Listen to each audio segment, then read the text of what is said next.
I would like to, first of all, excuse Mayor Staley, who is in Washington, D.C. on some city business.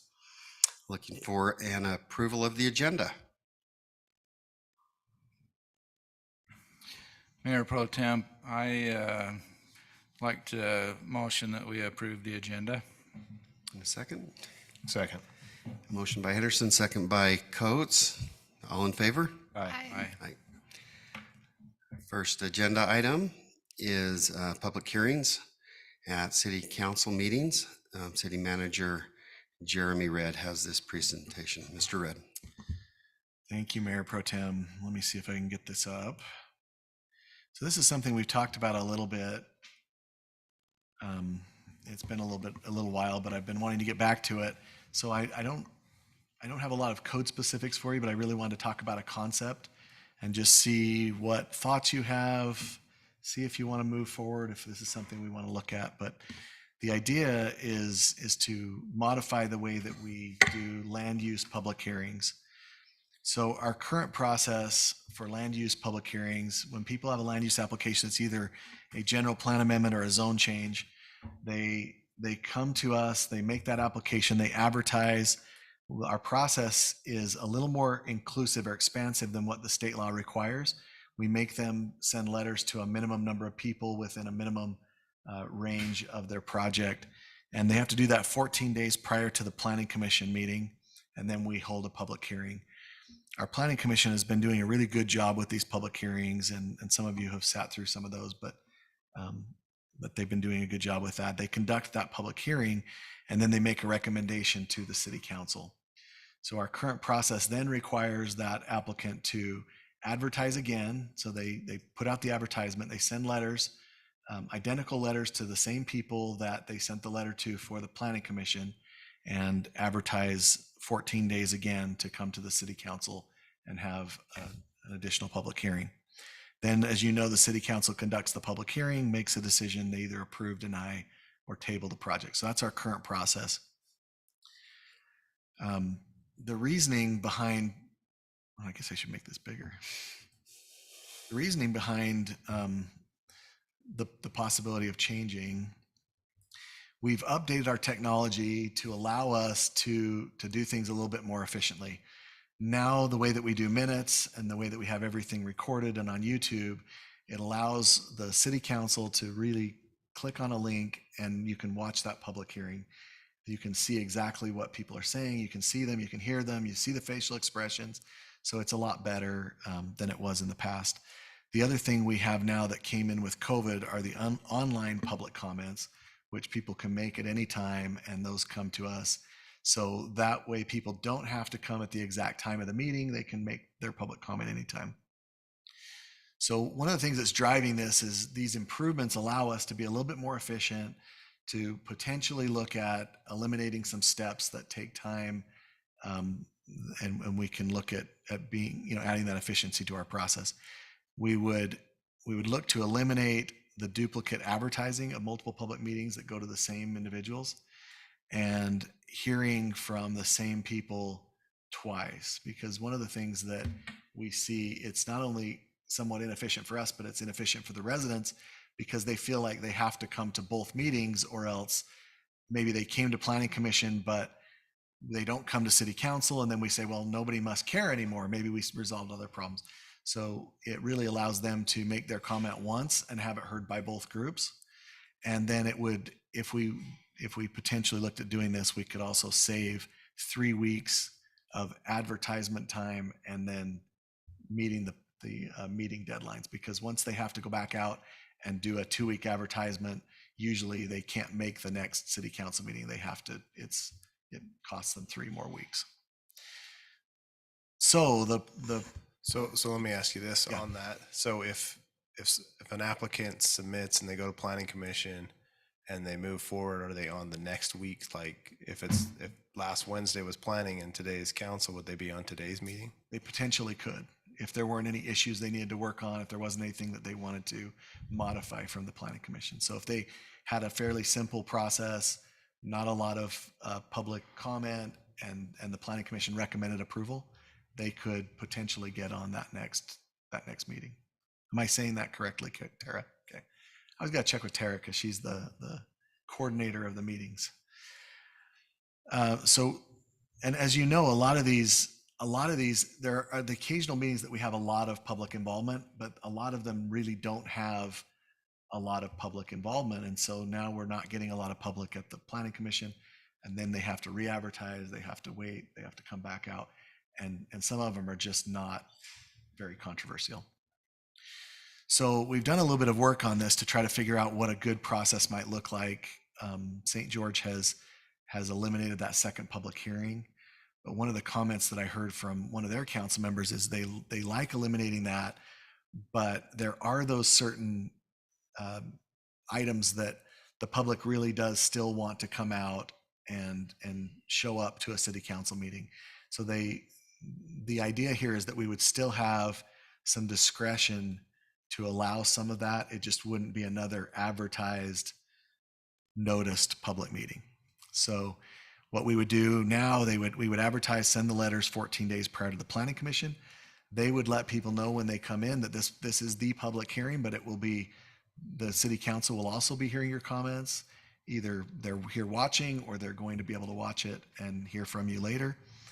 And then we would not advertise and send the letters prior to the city council meeting, but the city council would review the public hearing. We would review the online comments. So it would be a little bit, more work for the council to make sure that you knew what the public comments were and what their issues were. But then we would also write our code to allow some discretion for the mayor and council to potentially say, okay, I see there are 30 people here that really want to talk about this item. We'll let you nominate 2 or 3 people to speak. Let's not make it last all night, but let's pick some people who can be the spokespeople for this. Maybe let the applicant speak again. So on those few issues that we feel like are really important to have some more public comment, we can add that, but it's not a noticed, time delayed public comment. So I do know that state law has changed to where we're only required to have one public hearing. Has there been discussion, or when you reached out to the other municipalities that have maybe done this, has there been consideration for leaving zone changes and not general plan and things like that, or is it just across the board? Right now, the only communities that I've seen have just done it across the board, but we could look at that. We could dip our toe in the water if you wanted to. And Are you saying, Councilman Ivy, are you saying eliminate it on general plan or zoning? No, I was just kind of toying with the idea that if the council was interested in this, we could try one and see how it went. Whether, I'd probably want to leave general plan and try it with zone changes, or vice versa. It's just a thought that I had, rather than jumping in the deep end. Maybe we could, see how it goes with something and kind of feel our way a little bit through it. The only concern I have with that is it just might be confusing to the residents to be like, well, you do it for general, why don't you do it for this, for zoning? And so I would rather just see it one or the other, just to be consistent. I mean, just so everyone knows, I'm on board for this. I think it makes sense. I mean, I watch the planning commission meetings. I see the concerns that are up. So, and if it helps save time and process for staff and the general public and us, I mean, that's one complaint I've received from residents is, heck, they have a hard time distinguishing planning and council. A lot of people, they do. They think they're coming here to speak to the board, and they're making their comments to the planning commission, and they're the right board to be, because they're the experts in that field. But then they feel like, oh, I have to come say it again. Why do I got to take 2 nights? Why can't you just take my comments? So I think that's the thing, the comments I've received.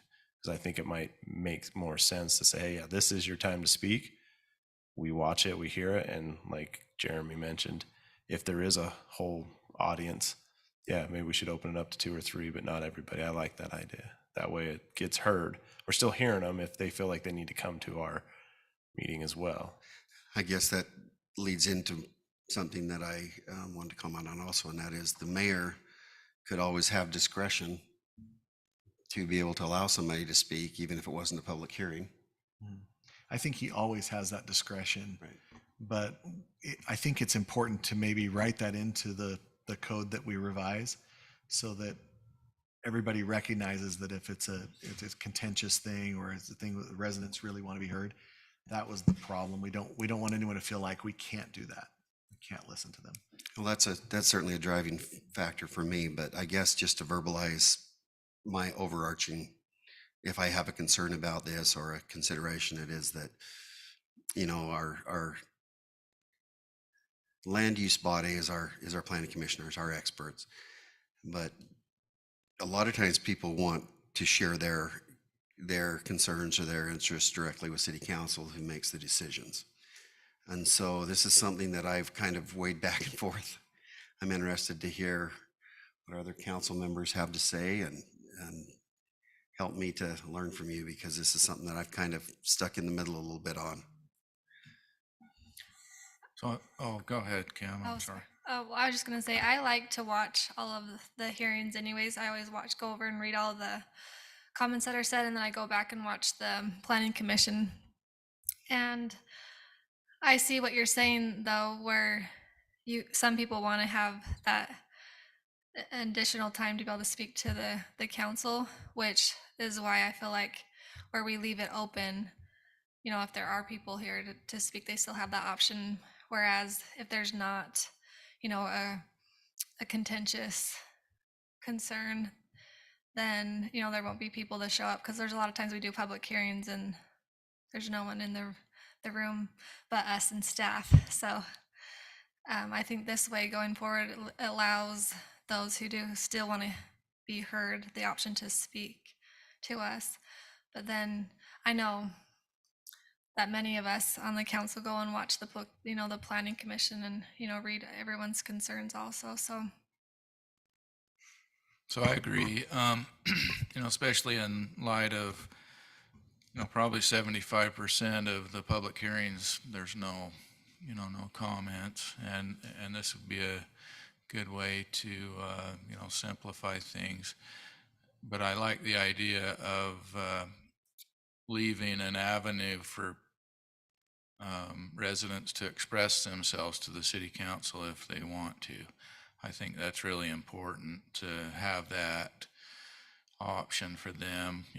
There's a lot of issues where I think people would feel like they, would want to express their views to the city council. And as long as we keep that as an option, on some of these issues that are a little more hot topics, I think this is a good idea. So I know Councilman Coates would remember this as well as myself. And a few years back, we would open a public hearing, and then it would stay open. And you'd have that consideration, for which created problems with carrying on that conversation ex parte and not in a public setting. So, I think we made the right decision to change that. But this is something that's kind of progressed and has moved. But, I appreciate your comments, over Planning Commission. We have great confidence in them and what they do. And City Manager, is there any reason why a planning commissioner could not reach out to a city councilman to share information from a public hearing? If you were to reach out to them and say, hey, I listened to this, but would you clarify? Is there any concerns with that? No, I don't have any concerns with that. I think that this council, as we go, councils have become more and more accessible to the public. And we have so many ways. You all know how many emails you get from people, and how many times I know a lot of you have gone out and met with people. So I think we all want to make sure the accessibility stays that way. We're not trying to shut down any access to the public. We're just really trying to make things a little bit more efficient. But no, Councilman Ivy, to your question, I don't see any reason that you couldn't. If any of the council had questions, they couldn't reach out to the Planning Commission and get clarification on how they felt about things.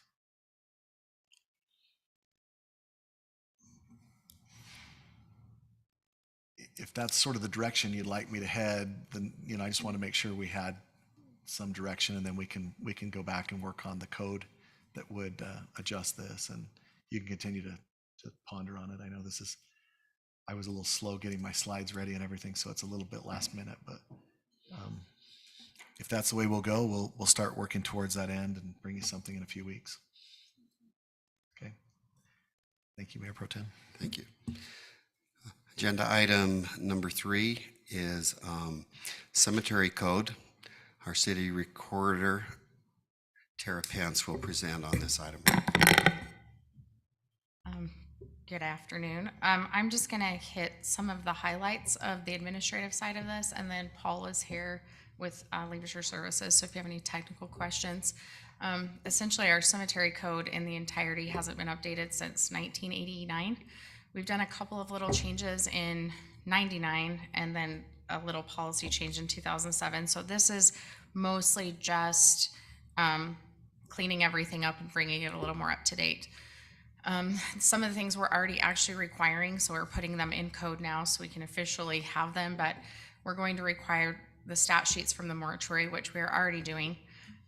Burials and disinterments are going to be scheduled. They go through the sexton, and they can, at their discretion, make changes if they need to once they're scheduled through our office. We're going to set normal burial hours from 9 a.m. till 4 p.m. We do have extenuating circumstances, and it's like an extra fee if they need to come later, which the sexton has the discretion to schedule those. And then we've also changed because of we've had traditional burials always in our cemetery, so it was one person per plot, one cremation per plot. We're trying to become a little more flexible because of our lack of plots that we have right now. So we're allowing one adult and an infant in a plot, 2 infants, a casket and an urn, and up to 3 cremations, or an infant and 2 urns in one plot. So we can utilize the space as best we can, so we don't have so much waste. We're finding it harder and harder to get space for cemetery, and we're running out. So we want to make sure we're making the best use of those we can.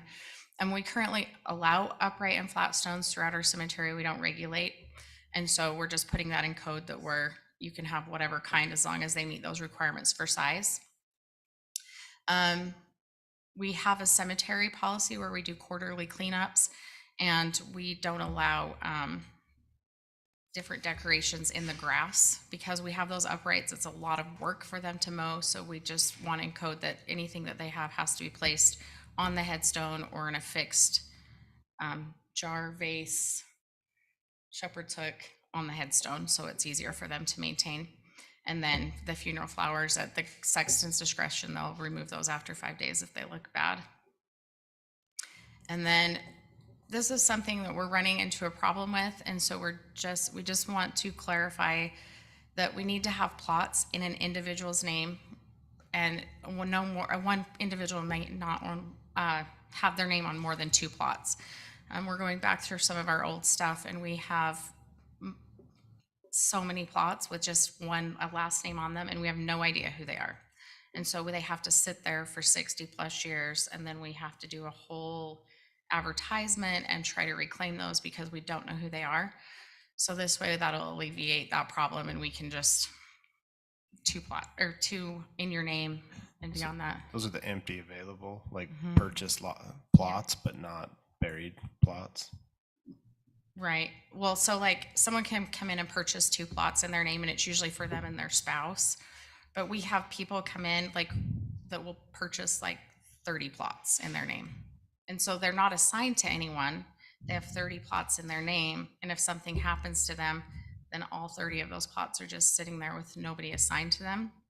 So unless they've set something up, which is somewhat problematic as well, we don't know who to contact. We don't know how to get those back. We don't know who they're supposed to be for. So they just have to sit there empty. How many plots do we have that are like that? A lot. We have a lot right now. And it's still happening. Like we just 2 months ago sold 32 plots to one person. We did? Mm-hmm. Why did we do that? Because we don't have anything that says we can't. Our current code doesn't have any restriction. And we also, so we do have this in our policy that plots are not transferable.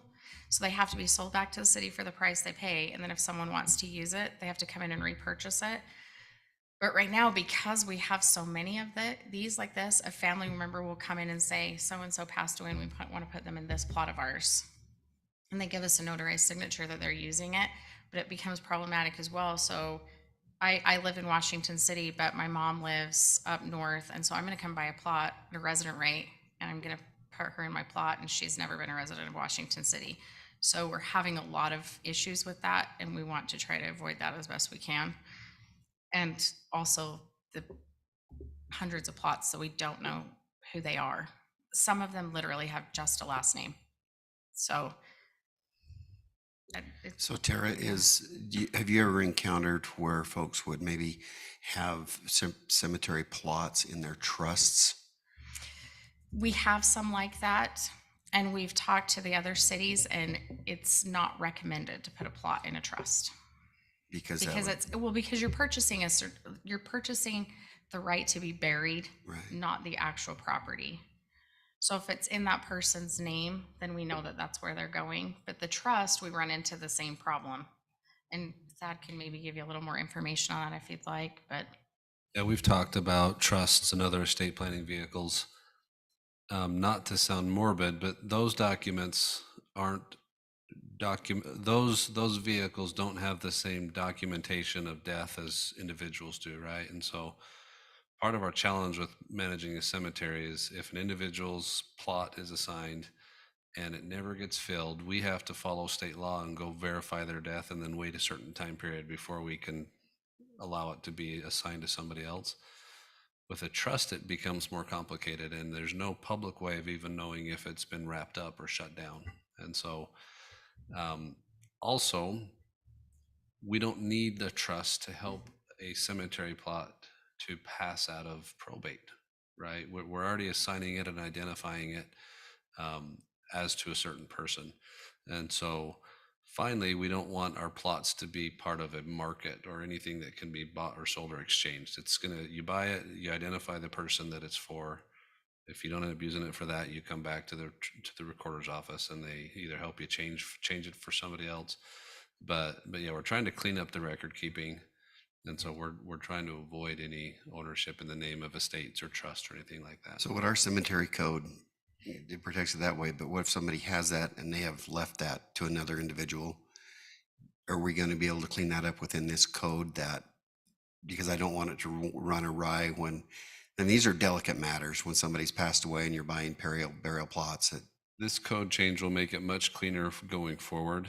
We're still going to have to deal with the history of a lot of these plots, however it lies.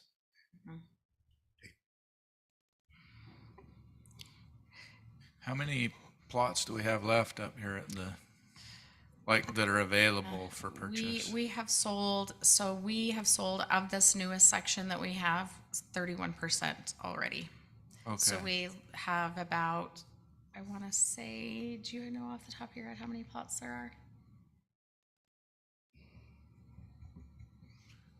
So if I come in next week, me and my wife, we can get a plot next to each other? We need Yes, to. you We've been can. talking about it for years, Yes. but we need to do that. We still have so. them next to each Okay. other. We just don't want to end up like where we were before when we were having to move people so they could be Yeah. by their loved one. Okay, perfect. So this is another one of those things that's just interesting to think about, because as times change and as our community changes, things are different at our cemetery. You know, a family used to come and buy a little section for their family. The whole family stayed in Washington. They all lived here forever. They died here and we buried them. And now that's just not the way it happens anymore. And even if grandma wants it to happen that way, the kids move off and they do this. And then we just have this plot that we have stuck forever. And that's part of the issue. And so it's kind of hard to say to somebody, no, you can't buy 20 and put your whole family next to you. But the reality is they're not going to be next to you. It's just in your mind they are, but it doesn't happen that way anymore. And really from a cemetery management standpoint, we would prefer that exactly you get to the point where you say, this is something I'm interested in now, but you don't say, I want all my kids here too, because they may not stick around and they may have different circumstances. And so things have changed a little bit. So with you can only buy 2 spots per person, but you could there's not like an age limit, so you could have like your children and for a name. Yeah.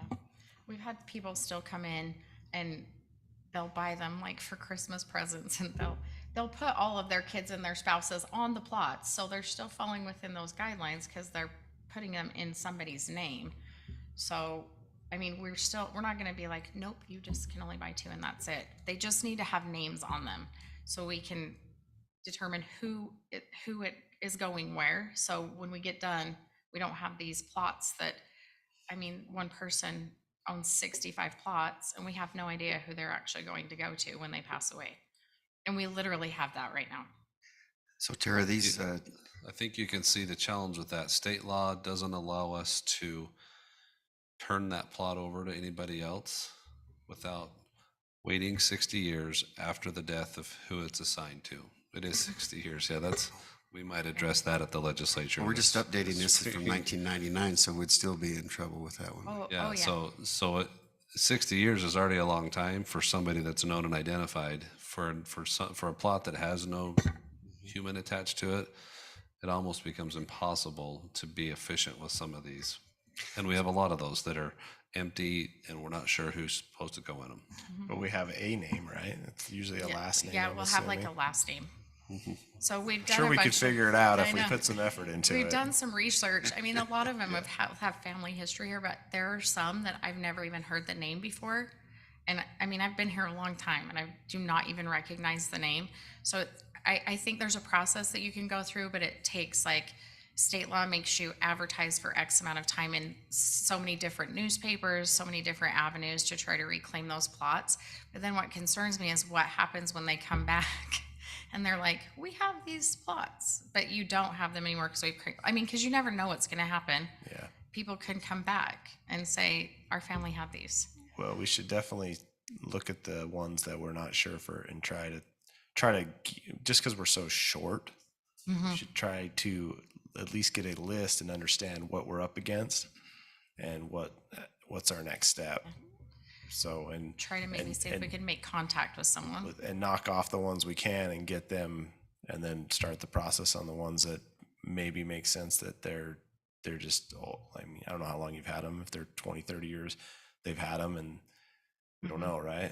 Yeah. But It's going to be an interesting process, but it's something we keep talking about because we are running short. And I know that finding a new cemetery is getting a little bit more difficult than we thought. So we are doing a recommendation for an increase in cemetery fees. So it looks like a lot, but I will explain really quick. So we've been comparing with the other cities that are surrounding us right now, and Washington City's non-resident rate is currently less than the other adjacent cities' resident rate. So if someone can come to Washington City and buy plots for cheaper than they can in their own city where they live, we're doing ourselves a huge service. So we're recommending increasing our non-resident rates to at least match the other cities. So the non-resident plots would be $2,000, which they are in the other cities are $2,000 for non-resident as well. Their resident rates are significantly higher than ours, but we do still want to give our residents a priority to purchase here. So we're only requesting to increase those plots $600. And the interments are increasing the same as what the other cities are as well. Our interment for resident is still cheaper as well. And then we are recommending, if council will approve, a no charge for opening and closing for infants. I think that's a good touch. So you've mentioned, you can't have non-residents cost less than our neighbors' residents. So is that somewhat the case under our existing Yes. fee schedule? Right now, our non-resident plots are $250 cheaper than their resident rate. So why would you not come here? so on the infants, what's the age? We go up to 1 on our infants, unless you want to. Paul Walker, Leisure Services. It's more the size of the caskets is kind of what makes the difference here. So there's no hard cutoff for the date. It's just But a small child. the small child. Normally it's an infant and it's less than a year old, and they're very small caskets. I just, I'd hate, those are such hard times. It just, I mean, even if it's a 3 or 4 year old or whatever, if they're still a small child, I hope we use our discretion of not charging those folks. I actually like that idea. That's what I was going to suggest. I think that needs to be discretion. They're great. And they always, anytime we can, there is one other thing we did put in our code that I haven't put on this fee schedule, and whatever the council decides to do, because we weren't sure what to recommend, but we currently do not have a discounted rate for veterans. And they also suggested possibly doing a discounted rate for 10+ year full-time employees. So I don't know if you're interested in doing that, but I didn't have a fee rate. They were talking about maybe doing like $100 discounted rate for veterans. And if you're interested in including full-time employees that had been here for a certain number of years. But we just wanted to go on the recommendation of council for that.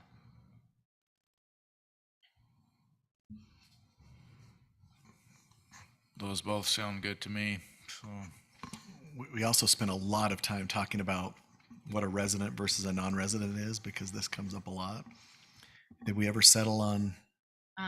We're going to verify, there's a couple different avenues that will verify the residency, and we don't make them own property. It just has to be a resident, but our office will work for residency. And then we also will take into consideration people who've been long-term residents that have had to move into like assisted living or something.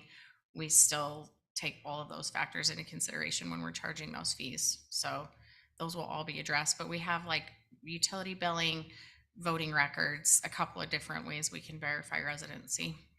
How about an adult child, an adult that is living with their parents within Washington City? How would that be viewed? Because they wouldn't have utility bills or anything in their names, but they technically are resident because they reside here. We have talked about this. So there's a couple different ways that we've been looking at possibly identifying that. Usually they'll have their driver's license updated to their home address, but we have people that work here now that are doing that, and they usually will have something in their name that identifies them living in Washington City. But Or their parents still are. Yeah. Would that Well, work? The parents. that would? what Yeah, you their were meaning? parents, if their parents live here, we can usually verify somehow that they are living with their parents. But if their parents live here and they're an adult child who lives in St. George, then they're a non-resident. Mhm. Yeah, it's really not about the fees. It's about trying to keep our cemetery primarily for our residents, right? And this is what we're seeing from other places. In Las Vegas, it's $5,000 to buy a plot. So we've got people coming out and saying, where can I find a less expensive place? And we understand that, but that's not really what we're hoping for. We're hoping that our residents will find a place within our city if that's where they want to be buried. And we touched on them. Cemeteries are really expensive, and they're not a revenue maker for the city in any way. We sell this plot, and we love that. We want to make sure that we're taking care of our people who pass away from our city, but we take care of that spot forever, for the $1,200, $1,000 that they spend. So we primarily want that to be our residents, people that they're residents of our city. Having gone through this last spring and buying burial plots, it is a very tender time. Mhm. And I don't know if the other council agrees with this, but I would like the code also to reflect that discretion is something that can't be identified specifically, but I think we know it when we see it. Mhm. And we certainly want to be known, I believe, as that city that is very considerate of these type of things, and that we don't want any more difficult or hard decisions. And so I would be willing, I don't know how to word that, it's kind of open-ended, but I think that's kind of what our city's about and what we're known for, so. We 100% understand that in our office, and everyone who works in the cemetery feels the same way.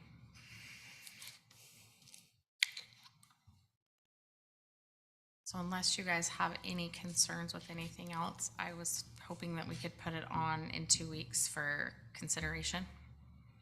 Perfect.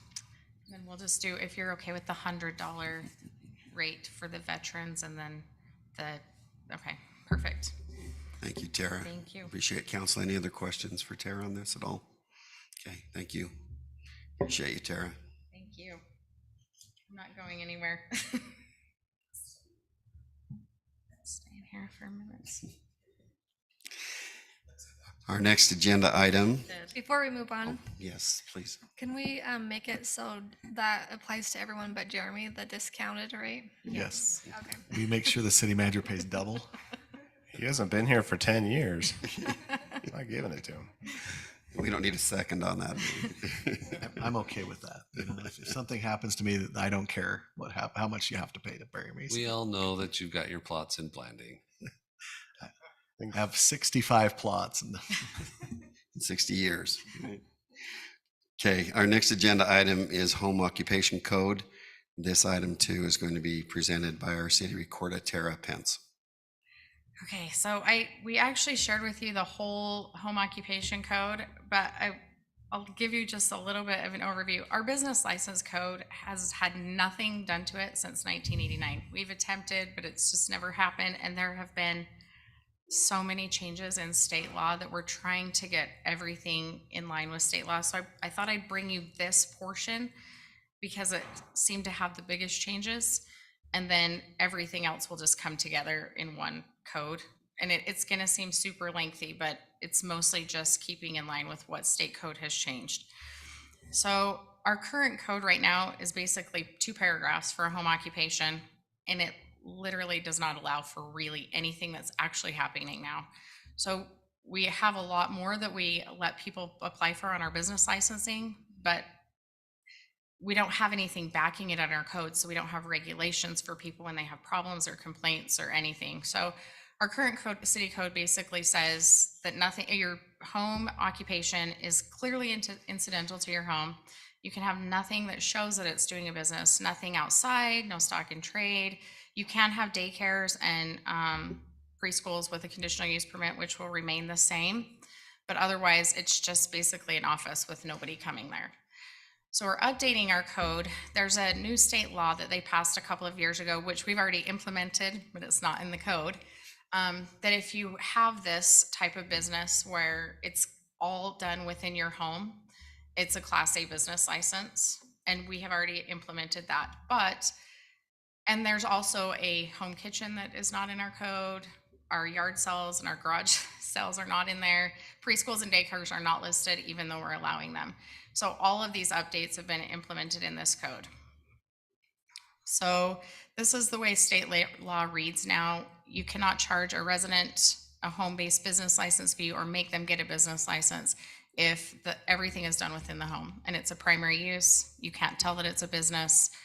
Basically what it would be like graphic designers or something of that nature where they don't have anyone come to their home, they have no employees, nothing.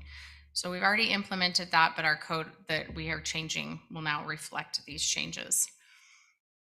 And then, am I going too fast? So it's a business is indiscernible from the residential use. It takes place entirely within the residential structure, and no individuals other than permanent residents may come to the home for business purposes. And that is exempt from fees. People can still, if they want to have a physical business license, they still have the option of going through and applying, but they're not required to get one. What if they're having a business and people have to come to their home for service? So that would be the Class B. So they would apply for the business license, and we've made some allowances for them to have that. Right now, obviously it says they can't have anything there, which we know that's not going to happen. So we've addressed some of those issues. They can have some stock and trade, which is not more than 20% of the home, because we want it still to be a residential home.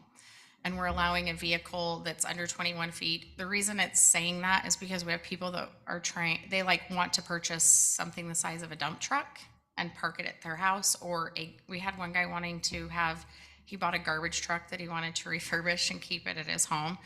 So we did have to put a size limit, but it also allows for a trailer of some kind to be at their house as well, as long as they don't street side park. And if any of you guys live next to a business, you probably understand the issues we're having with the street side parking for people. And they'll have multiple vehicles, multiple trailers, and they're all parking along the street in front of all the people's homes. So we're just saying, if you have these items, we want them to be on your property so it's not blocking the street, blocking traffic. Tara, is there a requirement in this to have that vehicle behind the house setback or behind a fence, or is that not detailed? It just, we are right now just saying no straight to side parking, but we can put it that it's behind the front setback of the home. So can I ask a question? Oh, sorry. Sir, go ahead. Absolutely. So that one about the vehicles, so, and the trailers, like there's a lot of contractors around that have large lots, you know, that are fenced in. You can't see the backyard, that have more than one trailer. If you knew how, so I have a large lot, half acre, fenced in backyard. If I told you how many trailers I have back there, I'd probably get taken out in cuffs by the chief. So I'm not sure, after I read that one, I'm not sure that's realistic, because there's a lot of, I mean, we probably have hundreds of contractors that live in Washington. A lot of them live on great big lots that have fenced in backyards that have multiple vehicles and trailers that are just hidden. You know, at my house, nobody knows I have trailers back there except, you know, unless they go look over my fence and peek. So that one, you know, I'm not sure if that's realistic, so. And I think that's, you just hit on it. The way that these are usually a problem is it starts to feel like a business rather than a residence. As long as your home still feels like primarily a residence, that you park some vehicles and you're not turning the neighborhood into a commercial business, then usually there's not an issue with it. But if there was, and your neighbors complained and you were getting out and starting those trucks at 4 a.m. next to your neighbor's bedroom, then we have a way to go in and say, you know, Councilman Henderson, you can keep one truck and one trailer, but you know, to run your business, you're going to have to find somewhere else to keep all of this equipment. That's not. We literally have a couple of homes in the downtown area, and they're not on huge lots, and they have what I would, when you drive by it, it looks like it should be in an industrial zone. Right. And we have so many problems with their neighbors. I mean, and you can see, like, if you're living next to someone who's starting up backhoes and transports, and they're bringing in 15 employees that park along the streets and pulling all these in and out, that's not residential anymore. They need to move to an industrial zone. But this actually gives us a way to say, you're clearly violating our code. You need to get it cleaned up. I mean, those obviously would be anyway, but it's nice to actually have something that our code compliance can refer back to, because otherwise everything is just so hard to regulate. Yeah, but what I'm saying is, and I totally understand that, but you know, depending on who the code enforcement people are and stuff, you know, they could say, hey, I realize you haven't had any complaints and we can't see it from the street, but you're out of compliance, so you need to get rid of all these trailers and things. So I think, I don't like the way that's written. I'd like to see that changed to reflect, you know, for instance, down on Washington Dam Road, there's guys that have, you know, 2-acre lots down there that have, you know, 10, 12 trailers of different kinds, you know, in the back, you know, a lot of them, you know, they can't be seen from the street. So I'd like to see something change there that kind of reflects that, you know, that, you know, maybe like Councilman said that, you know, maybe if it's, you know, you can't have more than one trailer unless it's behind the gate, you know, in the backyard or something like that. Because, I mean, like on my street, we all have big lots, half acres, and there's probably, you know, 4 or 5 different contractors that have multiple trucks and trailers, and you don't even know it when you drive up the street because they're in the backyard. So I'd just like to see that addressed. Okay.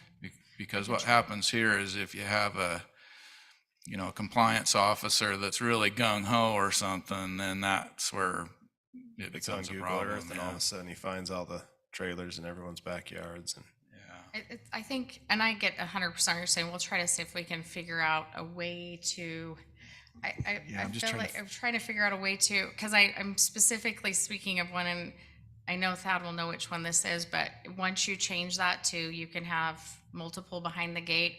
We have a guy that has it's behind a gate, but he's literally built a Quonset hut and has. But can we say behind a gate and not visible from the street? Because trailers aren't visible. But even if it's behind the gate, not visible from the street, if you have all of your guys coming there to pick it up in the morning, and you've got like, I mean, that's the issue that we're running into. We have so many neighbors that are having issues with And things add like another this. thing that says you can't have more than one employee come to the home, or you can't have more than two I don't know what it is, but so many employees and parking too. Parking is an issue too. You can't have 15 guys show up and they park all their vehicles right next to the house and then take off in the work truck as well. So I It think seemed we like could there add was some, I read through the whole thing, it seemed like there was something in there that addressed that employees couldn't come, and maybe I'm, We did actually add that too. okay. 'Cause But that would solve that, cause it like does. I don't have any employees. I've got 8 trailers in my backyard, and most of my neighbors don't even know, you know, cause I don't, They're just scared to tell you. yeah. Yeah, that, But, and I'm, you know, there's a lot of contractors that don't have employees that have multiple trailers in their backyard. And that's why I live where I do with no HOA and, you know. But, So if we change that to say one vehicle or one trailer used for business use may be parked in view at the residence, and all other equipment and trailers must be out of view from the street, Out of something view like and from the that. street. Yeah, let's, I'm intrigued with what Councilman Henderson said. My 32 years, I've had a trailer that I go out and do work and then I take it back. And so I'm sitting here thinking, as you were talking about the many contractors and some of the caveats to their own businesses, that it's required they have several trailers depending on what work they're doing that day. But I guess a couple of questions that I want to pose is, one, I would like to know, is this complaint driven or is it going to be code detection? It's complaint. Is complaint driven? Yeah. But And it's what is not our- required to be complaint driven. Right. It's not required, but I mean, the biggest issue we're having right now is our code compliance. When we have issues like this, we don't feel like there's anything in our code that actually addresses something where, I mean, if they're obviously running an industrial business in their backyard, we can just keep going after them and get the attorneys involved. But if we have something in our code that says, listen, you can't have heavy equipment in your backyard and 25 trailers because you're living on an R16 zone with, you know, neighbors all around you. Well, I guess I would suggest, sorry, Terry, I guess one thing that I would suggest is that the trailers may look to be creating a business, but it could be one trailer and having deliveries there. Commercial deliveries or other scenarios that may not be included in this. I mean, the hard part of it too is when I start thinking about how to drill down on this, you've got some people that have been doing work for a long time, the way they're doing it. And then all of a sudden, are they going to be on the wrong side of it? Is there grandfathering? Or if they were out of compliance then, of course, there's no grandfathering. But I just think as we move this forward, we need to kind of consider the home-based business and the reason for those. A lot of people can't afford to go and buy businesses and properties to have a commercial, but yet the main focus that I'm having in this is you cannot interrupt the serenity of neighbors with a commercial business in a residential area. It is addressed in there too that deliveries, I can go find the exact portion, but normal deliveries, like with like a normal truck, UPS, whatever, what would normally come to a residential zone is allowed. But we did put a notice in there. We were having people coming into residential zones with like loads from like Freight company? yes, freight, like they're bringing their supplies there. So like roof tile and awning supplies coming into a residential zone and being dropped off on their lots. So that is actually addressed in here as well. Because that would be more of a commercial or industrial type deliveries. So I read through this whole thing, 2 or 3 times, and I think everything in there makes sense except for that one part right there. What And is even the 15-foot thing, I mean, most guys have trailers longer than 15 feet, you know what I'm saying? I'm gonna get out there with, how many extension cords is that? And I don't think the That's like- flatbed trailers are not like what I feel like is the issue we're having. We're having people that are bringing in like multiple like food truck trailers or multiple like Yeah, what do you do with the food? snow sack I mean, I have a neighbor trailers who and has a all of those food type truck, of things. Yeah. And he parks it in his So- driveway and There's some standards that are through the state law now, and we're actually just bringing back our mobile food to comply with state law. They've actually made it they've have some pretty stringent guidelines too. And most of those things are supposed to be parked at like a commissary or somewhere like that. They're really not supposed to be. So this neighbor built it from scratch. So it's The not even state, like a the truck. state it's a trailer. is like It's weird. really working over their mobile food stuff. So we're just going to bring that one back to comply with state law. So I don't think we keep can changing it. we can take the comments and Absolutely. and look at to incorporate your comments, because I think we understand what it is you're trying to do. You're not hoping that people can run their entire business out of their house if they're that large. But yet again, if one person is running a food truck all day and they bring it back occasionally and park it in their driveway, we're probably okay with that. Or if it's a single contractor has his truck and trailer, and it's obvious that he's living here, but he's also using it just to park at night. But one thing that we want to be Councilman okay with Henderson said is like, you use different trailers for different projects, right? Like he has 8, right? There's guys that have, you grab a different trailer for the different type of equipment that you're grabbing. Yeah. So I'm just saying, like, I agree with you. I just don't want to see it in the front yards. I don't think it's appropriate. No, I think we should address them separately. Is that, hey, we don't want you running your commercial out of your home, but I don't mind having, they could fill their whole backyard up with trailers as long as the neighbors don't see it. But the problem you see is the startup at 5 a.m. That I can see that being a real annoyance to, I'd be frustrated.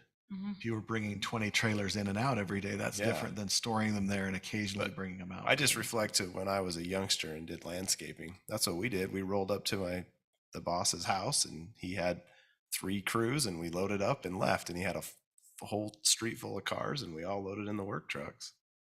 And he did that for a long time until he got even bigger, and then finally got a spot. But there's just that time frame that some people don't ever get to building their business big enough that they need a bigger spot. But I just don't want to hinder someone. It's still private property in my mind. We just don't want. We'll look to get creative and figure out a way to make that. I just don't want our city to start feeling like an HOA, where you've got, the trailer police looking in your backyard trying to. Well, I those don't think police our are code having too compliance many have time to do trailers. that, so don't worry. And they got measuring tapes out or extension cords out, figuring out Exactly. the lengths of. Now we have to deal with your singing and now your trailers. They're just coming after you. What was your perspective about no more than one customer at a time? And then also the hours. So that's actually what we are allowing people to do right now. There's homes that have like a salon, or they do, most of them are like salon type businesses or consulting or something like that. We tell them they can have no more than one client at a time. And it's mostly just like traffic driven and impeding, like they can do a daycare. They have to get a conditional use permit, and they have hours of operation that they can play outside and stuff like that. But if you guys are looking at something more, we can always do that, but we try to discourage like a mass gathering at someone's house. But usually if you have, we've had people that want to do a salon, and then they want to have other people come to their house and run a salon. So then they want to have like 4 or 5 clients because they have 4 or 5 hairdressers at their house. So this way it keeps it from becoming like a commercial type business at their home. It's more of just a home occupation where there's no more than one person coming at a time. How would you even monitor that, Council Segmiller? The city council would need to fund code enforcement officers.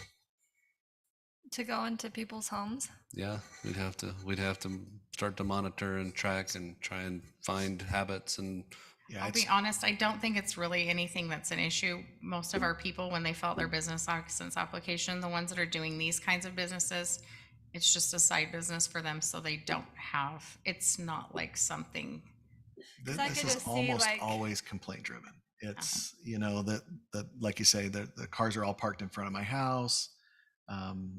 They're starting their business at 4 a.m, cranking up these trailers and trucks, and it's almost always complaint driven. Because you're right, there's really no way for us to sit across the street from someone's house and monitor how many clients they have going in. But it just gives us a way to that when we do interact with them and they come and they want to do this, we can help them see what the rules are before they go into their basement and build out a salon that looks like a full Fantastic service sounds. salon with 8 people. It's more I was us just giving thinking them that about like, information. a guitar teacher, for example. Sometimes you could have practice with more than one.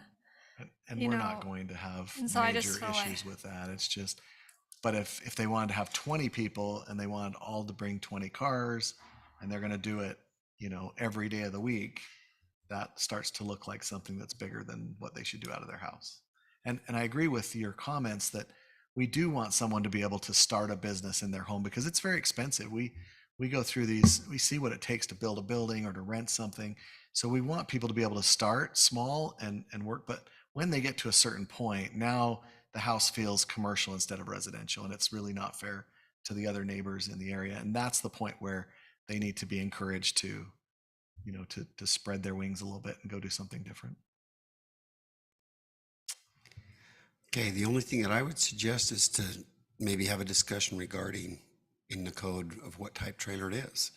You got work trailers, you've got utility trailers, you've got car hauler trailers. So, I don't know if that is any distinction we need to make, but a trailer isn't a trailer. It's it's if it's a work trailer or if it's not. But any other questions or comments for? I would say maybe focus on something like was said, stuff needs to be not visible from the street, behind the gate. If it's in the backyard and you've got a few trailers, that's okay. But if it's out in the front and you've got more than one trailer, then that's a problem. That's just would be my suggestion, but I like everything else on there. Perfect. Makes We can sense, work on so. that 100%.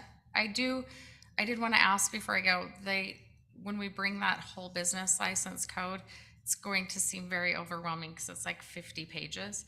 So would you like to have that at another workshop and then we can schedule later before actually 90% of it is just like the name of what it is and referencing state code. But I don't want you to feel pressured if I put it on the workshop next time and then on the regular meeting. So if I you would want say yes. Do the workshop and then put it on a regular meeting. later. Okay. We could perfect. mention that to Mayor Staley, but I would be in favor of a workshop.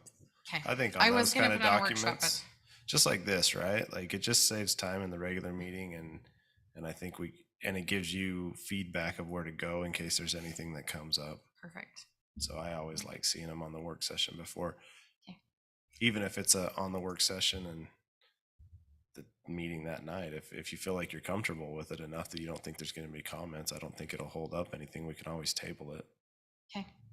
And I'll bring this back with it next time I'll work with that and see if we can come up with something different on the trailers.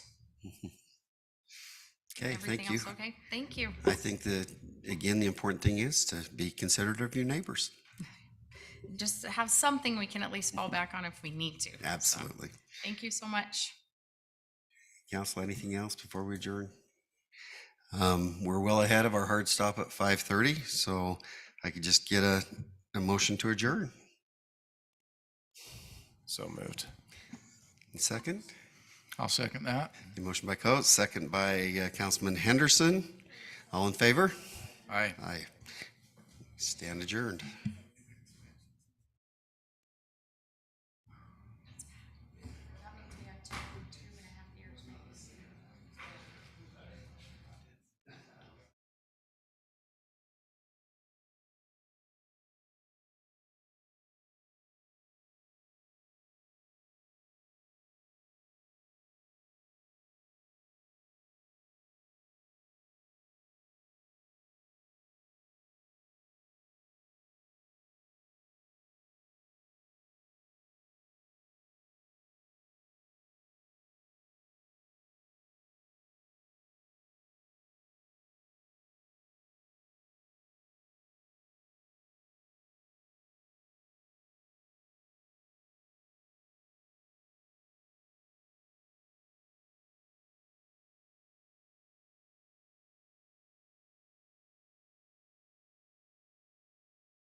Washington City Council regular meeting agenda for September 14th, 2022.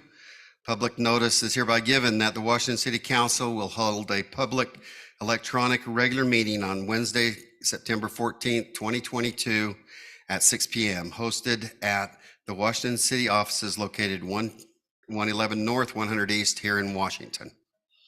The meeting will also be broadcast via YouTube link online at washingtoncity.org/meetings. I first of all would like to excuse our good mayor.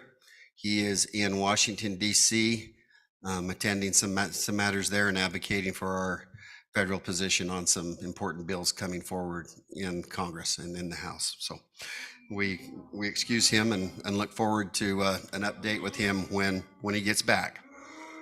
So tonight we have an invocation by Michael Cruz from the Unitarian Universalist Fellowship. Thank you, Mayor Pro Tem, and thank you all City Council people for serving the community of Washington City. Let us pray. Thank you, God, for your blessings and grace, for now we know this is the right place. A town where the skies are vivid blue, a town to raise our children to. Our crimson hills reach to the sky with rainbows and sunsets where eagles fly. A place to run and golf and hike, a place where it's safe to get on a bike. Where two rivers meet next to the bluff and watching the clouds is more than enough. The dark skies give us the Milky Way and the moon and the planets are bright as day. This climate is great and the people still care, a place very special, a place so rare. This is our home, this is our base. Washington, Utah, this is the place. I certainly agree. Thank you so much for presenting that. That was beautiful. We also have a Pledge of Allegiance tonight will be led by Russell Nield. Everybody please rise. Ready? Begin. I pledge allegiance to the flag of the United States of America and to the republic for which it stands, one nation, under God, indivisible, with liberty and justice for all. Thank you. We do have need for a closed session tonight regarding personnel and exchange of property, but we can entertain an approval of the agenda. I'll make a motion that we approve the agenda as outlined. Have a second, please? Second. Motion by Coates, second by Martinson. All in favor? Aye. Motion passes. Thank you. In the way of announcements, something exciting that we've been anticipating for a while now is the Sienna Hills Auto Mall groundbreaking, which is September 16th at 10 a.m. And this is located by the Maverick, just behind it there on Commercial Boulevard. Please come out and help us celebrate that. It's going to be an upscale ribbon cutting and groundbreaking. Our staff has been working hard on this and there's been a lot of work put in. So please come and enjoy this. This is, for those of you that are wondering what it is, it's an upscale car dealership that will be located there at exit 13. We're very excited about that and appreciate our staff for the hard work they've done to work on that. What time was that? That is at 10 a.m. on September 16th. Thank you. Then the only other announcement I have is Constitution Day celebration. Saturday, September 17th is Constitution Day. And we were going to have a program here at Veterans Park at 1:30. Our mayor will be speaking as well as others. We'd invite everyone to put that in your phones and come and join with us in celebrating our Constitution. That's something that's vitally important to everyone, and it's a time when we invite people to consider them being citizens of the United States, what it means to them, not only what it means to them, but what their responsibilities are as well. So we look forward to that. Council, do you have any other announcements that you'd like to make at this time? Councilwoman? Okay, thank you. Thank you. Agenda item number 3, any declarations of abstentions or conflicts? Okay, seeing none. We have this has become one of the special times in our agendas recently. Our good mayor has made it a tradition that when we hire new firefighters or police officers and others, that they receive their oath of office from their chief here in the council chamber. Now, this is kind of twofold. Number one is it familiarizes the council and staff with these new individuals, but it also reinforces the importance for us as a city and as a community in supporting our public safety individuals and their leadership. So this is something that we look forward to, and today for the oath of office will be received by firefighters Jesse Christensen, Russell Nield, and Nicholas Peterson, and our great fire chief Matt Evans will be giving that oath. But while they're coming up, let me just share with you what we would like to have happen here. You can come up and you're going to receive the oath, and then we would like each one of the new firefighters, as well as you, chief, you're welcome to say whatever you'd like to say, and then have the new firefighters introduce family that might be here with them. Maybe just tell us a little bit about themselves, and then we will come down as a council and staff and take a photo. Perfect. Mayor Pro Tem and council, we appreciate the opportunity tonight. It's always exciting to grow. So these 3 individuals represent your support in the 3 positions that were approved in this budget year that started in July. We're very fortunate to get the caliber of people that we had, and these 3 represent the top of that. They continue to surprise you every time you see them, and how well that process goes as far as the caliber of people that are interested, and has a lot to do with the support that y'all give the department as well as the community as a whole. So as you look at this, I know this is the part that Jeremy always asks me about my math, but 3 people, and I was like, why do you always hire 3 people? And 3 people really equates out to 1. That's the part that he doesn't really like, but as we work in 3 shifts, so an A, B, and a C, our department operationally works on a 48-96. So 3 people essentially increases the daily staffing by 1 person. So rather than introduce them, I thought, as Mayor Pro Tem had suggested, I think it's a lot more fun to give them an opportunity. They don't agree with me. They thought that we should do all the talking for them, but I figured it was a great opportunity for you to get to know them a little bit and let each of them introduce themselves and their family, and then also who will be pinning their badge on after they're sworn in. Oh, great. Thank you. All right.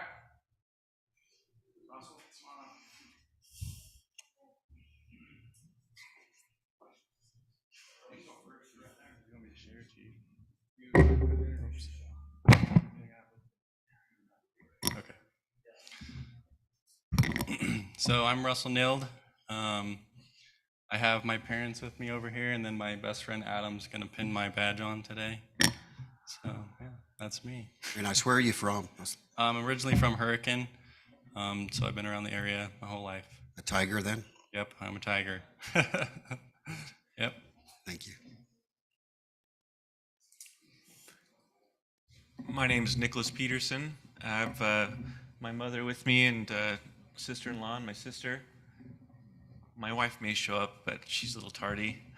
I live in St. George. I was formerly a firefighter in St. George, but great things are happening here in Washington, and it shows, and I'm glad to be over here. I grew up in Orem, Utah, and moved down here in 2017. So, yeah. Welcome. Thank you. Thank you. I'm Jesse Christensen. I was a firefighter up in South Jordan, Chief's old fire department, actually. I was there for about 5 years, moved down here, love the area, and love Washington City. And I'm here with my beautiful wife, Lexi. So what high school did you go to? Pleasant Grove High School, actually. I grew up in Utah County. So close, but not close. So a Viking. Yes, sir. He wasn't a grizzly. He wasn't Councilman, what should he be? What should he? grizzly bear at Copper Hills High. That's Copper where I went to Hills. high school.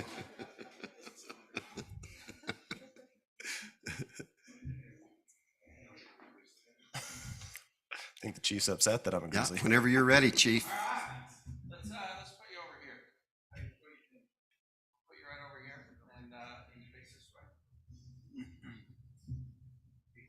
Yeah. We all practice this, right? You ready? Yep. All right, good. Go slow. All right. I, Nicholas Peterson, Do solemnly swear that I will support, obey, and defend do solemnly swear that I will support, obey, and defend the Constitution of the United States the Constitution of the United States and the Constitution of the State of Utah, and the Constitution of the State of Utah. and that I will discharge the duties of my office with fidelity. And I will discharge my duties of my office with fidelity. Thank you.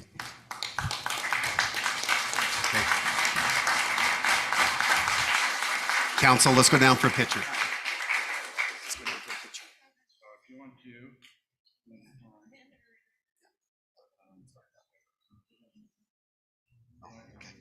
Okay. That's right. That's right. Yes, we do. Oh, look at it. You're right on time. Absolutely. Oh, no, it ain't. I'll still say it. Do you want to introduce her first? Sure. This is my wife, Valina Peterson. Okay.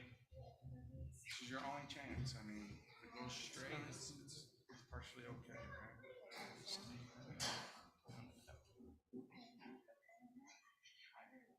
excited to make this thing.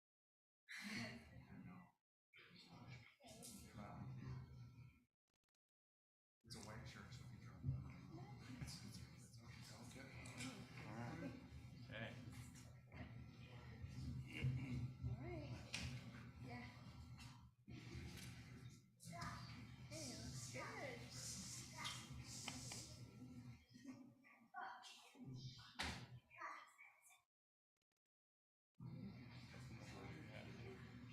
Jordan, could you get a picture with these guys, please?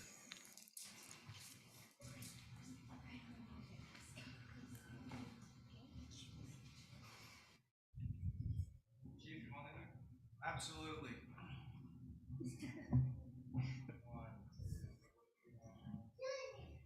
Okay, let's go down. If you'll wait right there, the council's going to come down and grab another picture. Staff.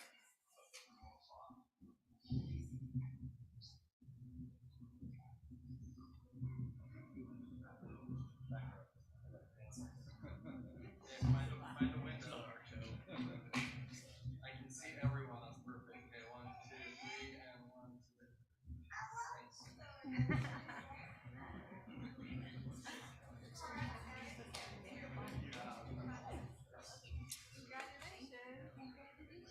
Congrats. Hi, see you again.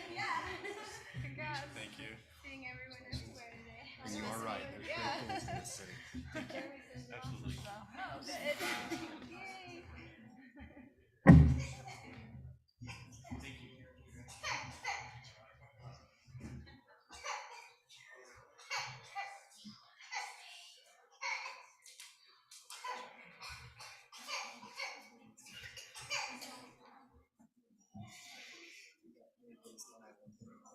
So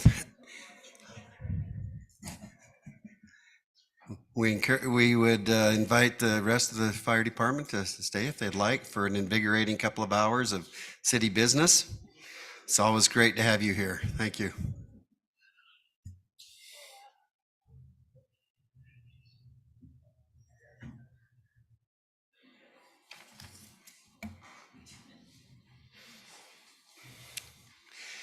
We have another very special item on our agenda. This is something that has become a a tradition as well, and something that we look forward to and that we completely support, and that we absolutely respect and admire these young people for their diligence in this. So we have a proclamation today declaring 2022-2023 as an alcohol-free school year for youth by the Washington County Youth Coalition. So Youth Coalition, would you, if you want to come up, I'm going to have you visit first, and then we'll read the proclamation.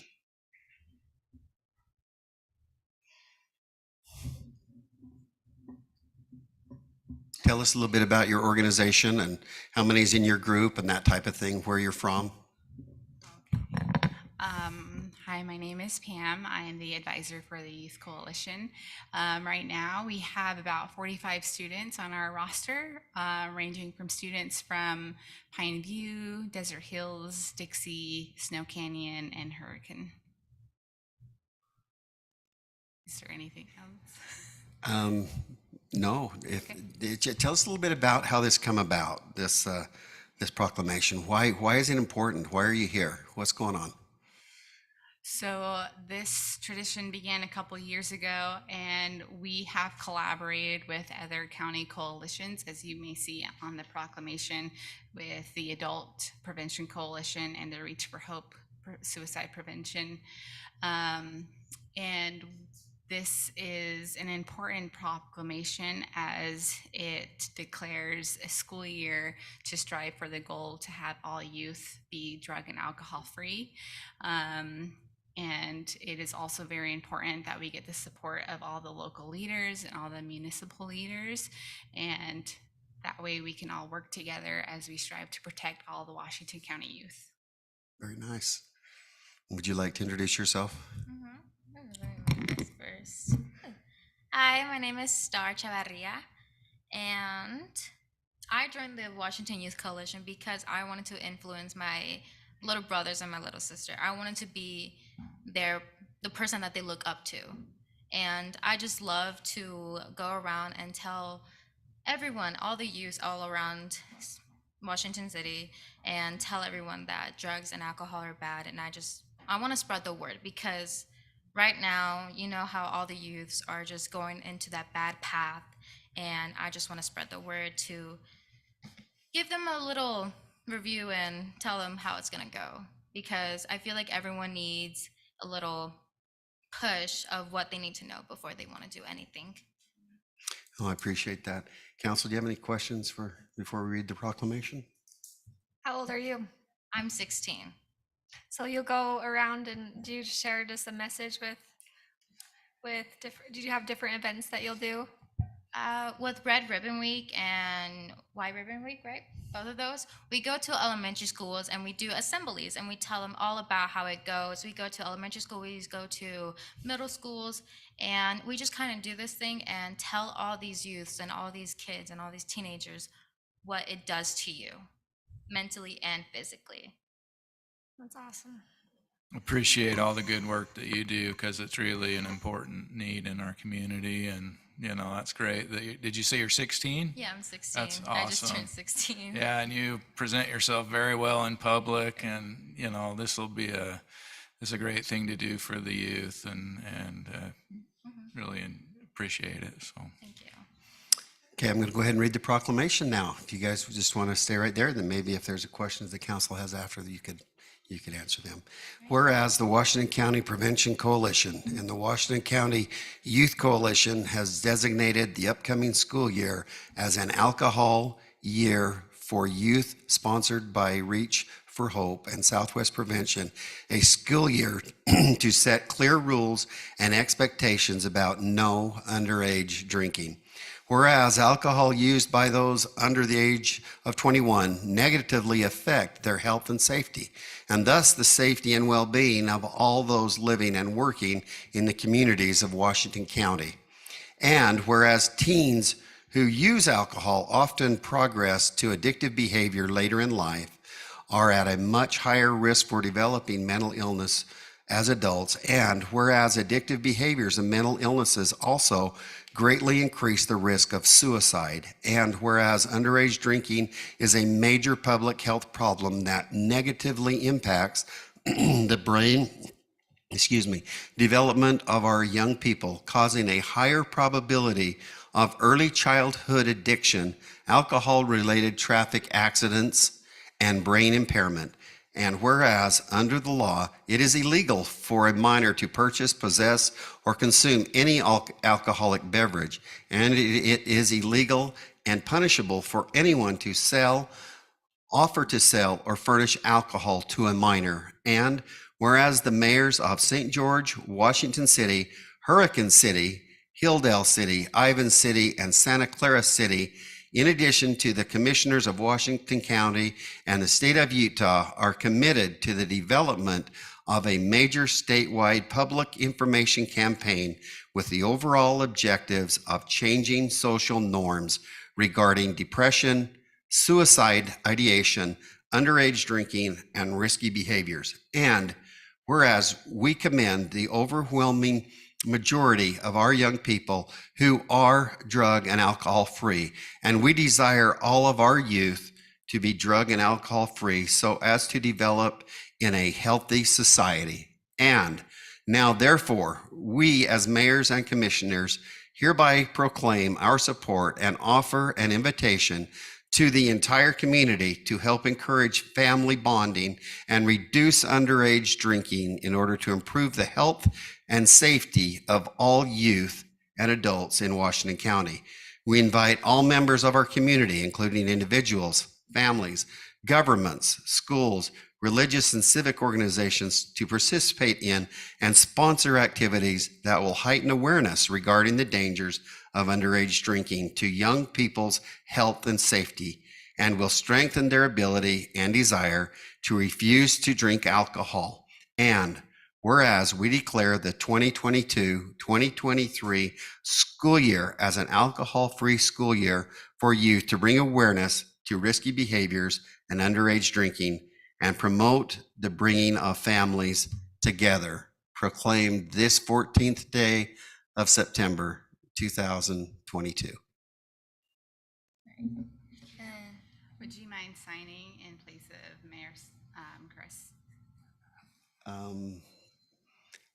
Or would you prefer I would prefer probably to wait for Mayor Staley, but if it's a convenience matter, then I would. But we do, but we are going to Hurricane tomorrow.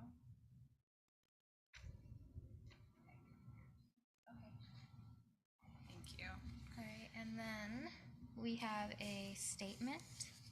It's fine if I say it. Is it? All right. We, the Washington County Youth Coalition, would like to thank you, the City of Washington, for their support and commitment to this proclamation. Your support for this proclamation comes at a time in which protecting Utah youth is meaningful, and we would like to acknowledge that your involvement is refreshing and reassuring. On July 26, the Utah Department of Alcoholic Beverage Services Commission changed a rule that threatens the safety and well-being of our state's youth. We are concerned that by allowing alcohol mini bottles for distribution in the state of Utah, our peers' risk for easy access and availability will increase. Further, this availability will increase the ability to our peers to conceal for underage alcohol use. This is concerning as the 2021 Sharps data show 4.3% of Utah young youth grades 6 to 12th grade reported using alcohol within the last 30 days, which approximately over 3,000 youths. And of that 4.3%, over half reported binge drinking, which is defined as 5 or more drinks in a row. With the availability of mini bottles, this would greatly increase risk and harm to the youth and those around them. Lastly, this has increased harm to the environment we call home. Most alcohol mini bottles are not recyclable, and historically, their littering issue has been a problem to this public health and environment for communities all over the nation. Tourists come and go, but Utah is our home, and Utah is a home to many of the youths.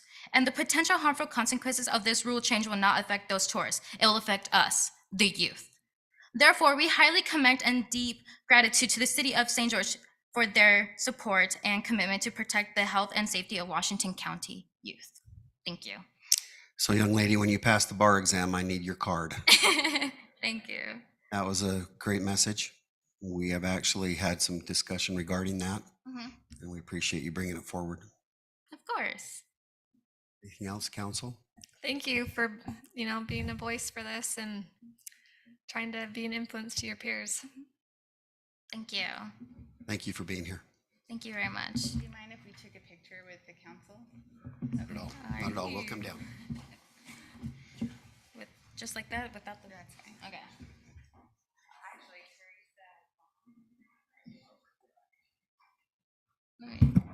This. okay, here, I'll.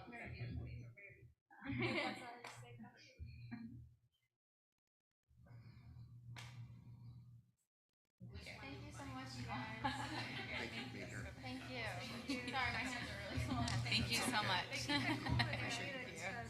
Sorry. A lot of our kids have homecoming. Yeah. So, they're not here. Yeah. Thank you guys. Have a nice day.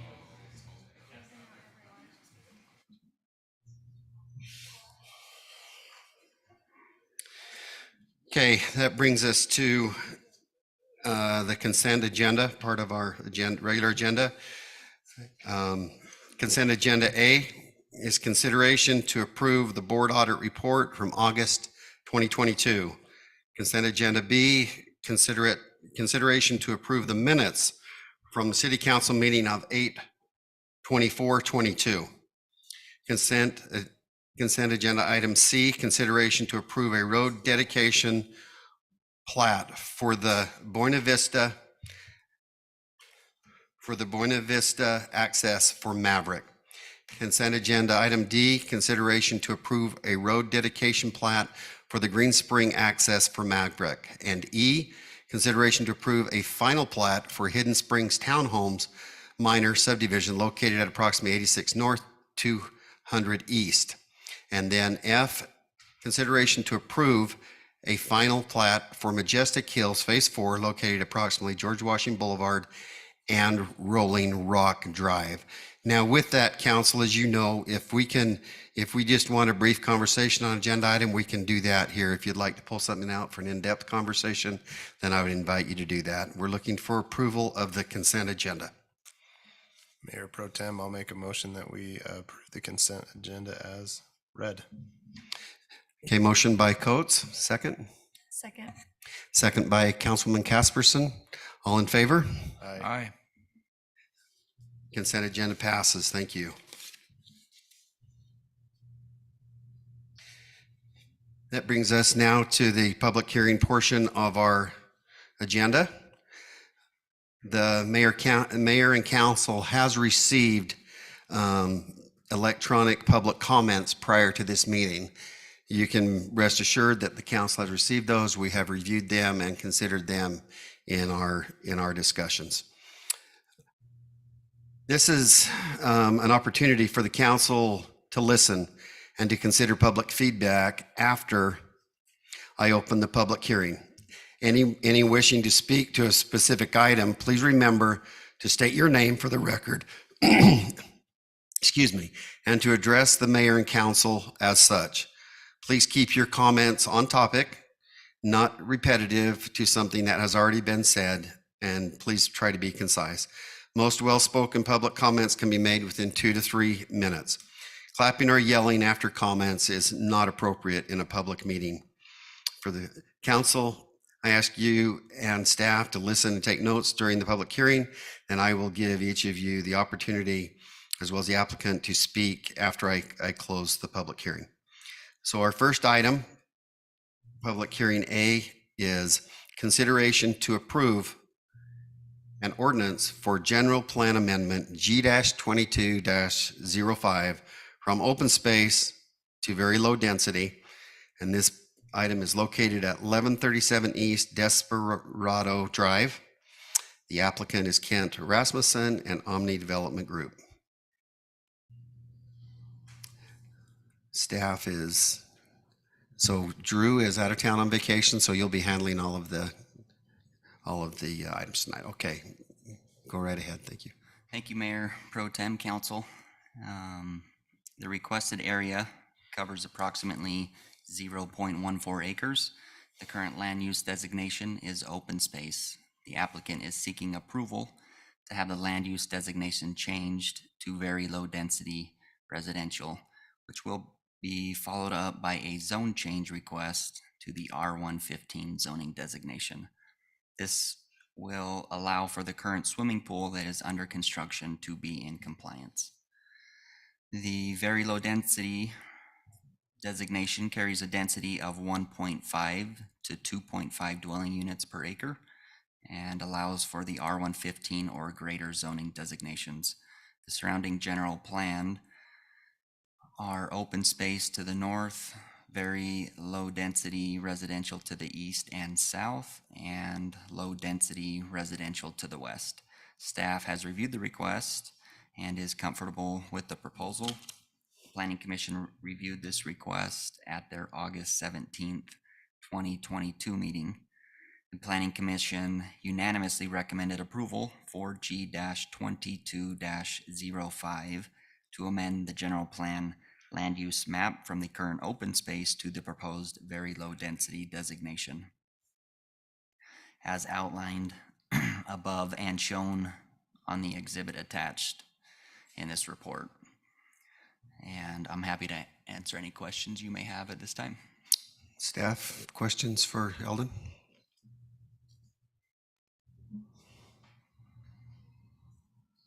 Eldon, on our agenda, it says 1137 Desperado. Up here it says 1137 Wild Horse. Is that one or the other is correct? I believe it's East Wild Horse Drive. Wild Horse, okay. So it is Wild Horse. Okay. We'll make that correction. Thank you, Councilman. Yes. Any other questions for Eldon? So we're building outside of it right now? Correct, yeah, kind of out of mistake. From my understanding, it wasn't intentional. Current pool falls within that open space.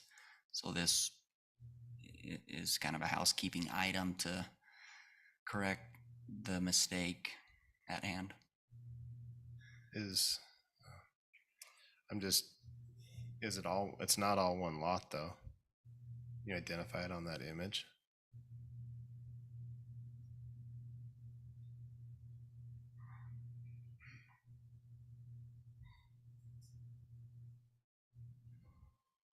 So if you can see my cursor, we're gonna push the R115 to about right here. The pool that's being built is approximately here. So no construction, new buildings are going to be built in that area.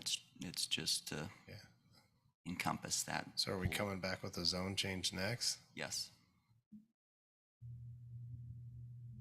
So I just want to point out, so then this general plan and this zone change for a swimming pool will take 4 public hearings with all of the associated timing and letters. This is an extreme example, but I just pointing it out because it goes with our work session that we talked about earlier. So is that 2 different parcel numbers? The house on the south and then where the pool is, those are 2 different parcels. So that's why we've got to continue the zoning up in there. Yeah. But are we gonna have to come back with another plat or something and is it outside the plat boundaries too? No, plating was done correctly. It's just the zoning on. So we're just cleaning up the zoning. So the plat is fine. Correct.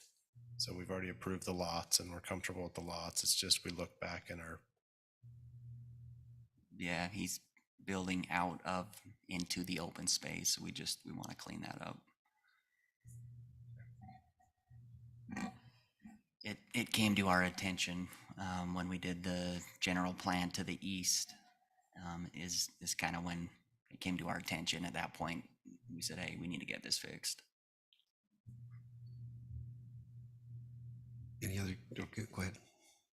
So Mayor Pro Tem, if there's no further discussion, I'll make a motion that we approve an ordinance for general plan amendment. So just 1 second, we have to have the public hearing. Oh, okay. You're okay, thank you. We'll get back to you, thank you so much. So the question, Eldon, that I have is and I'm sure this is just something that was easily corrected, but I noted, just in case the other council might have noticed, that referring to Hillside, it was worded approval prior to preliminary. We got that corrected correctly, correct? Yes, correct, yeah. Any new development in this area will be going through Hillside. Okay, all right, good, thank you. Any other questions from council to staff? Okay, then I would invite the applicant and/or engineers to come forward if they'd like to. No, he's thinking about it. We've got a winner. I just wanted to say thanks for considering it tonight. My name is Rick Meyer with Bush and Gudgel, by the way. And if any blame is to be made, it's on me. I didn't realize that Kent's house was going to be as large as it is. As beautiful as it is, I didn't realize it was going to be that. So really, it's his fault. It's my fault. No. So I think when we were here before for the general plan and zone change, there was some discussion about leaving that wash and part of his lot in the open space area, and that's why we left part of his lot as open space. And I just messed up on the boundary of that. I apologize. So anyway, thank you. Okay, council, do you have any clarifying questions for the applicant or for? Okay. Any other questions? No? Okay, at this time, I will open the public hearing so the council may listen to input. And again, I invite the council to make note of any questions or items they'd like to address after the public hearing is closed. If anyone would like to come forward, speak to this item. Okay, seeing none, I will close the public hearing and turn to the council for further discussion and/or a motion. All right, Mayor Pro Tem. I make a motion that we approve an ordinance for general plan amendment G-22-05 from open space to very low density located at 1137 East, is it Wild Horse Drive? Okay, a motion by Henderson. Have a second? Second. Second by Councilman Martinson. Let's do a roll call vote, starting with Councilwoman Casperson. Aye. Ivy, aye. Coates, aye. Henderson, aye. Martinson, aye. Okay.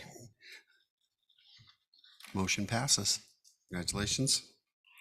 So can I have a clarifying question? Absolutely, Councilman. So Manager Red, can we not put these kind of stuff on the same agenda back to back when it comes to general plan and I don't believe you can, because I think you have to have the general plan correct before you can come in for a zone change that complies with that general plan. Eldon could, or Thad could tell me, but I believe that you have to have the general plan done first. If we do that, we're essentially assuming that you're going to pass it, right? And so we want to give the hearing and the public notice its due chance for the council to decide what is best for the city. And if we start stacking them, it just looks like it's just rote and routine, and we don't want it to be that way.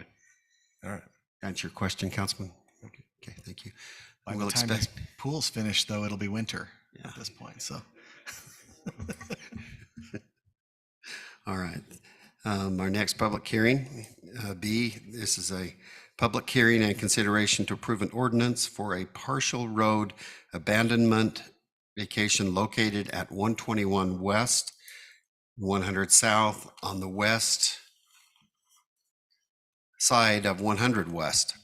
The applicant is Emily Hayes, and the new development project manager, John Hinkie, has this, although I don't see him here.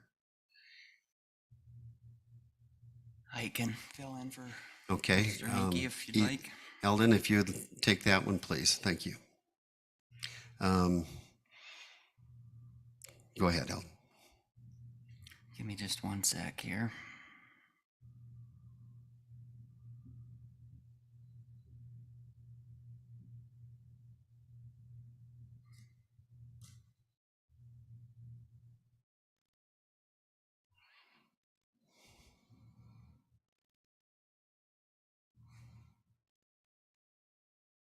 The applicant is requesting approval of the road dedication plat for an extension of public right-of-way for Primavera Lane and the expansion of a portion of Buena Vista Boulevard right-of-way. The plat dedication is establishing one half of the right-of-way for extending Primavera Lane to Buena Vista Boulevard along the east boundary of the new Maverick. Additionally, this plat is adding additional right-of-way of approximately 8.5 feet, 8.5 feet along the north side of the existing Buena Vista Boulevard right-of-way for this same project. Eldon, I think you're on the wrong project. We're on 7B. Let me look here.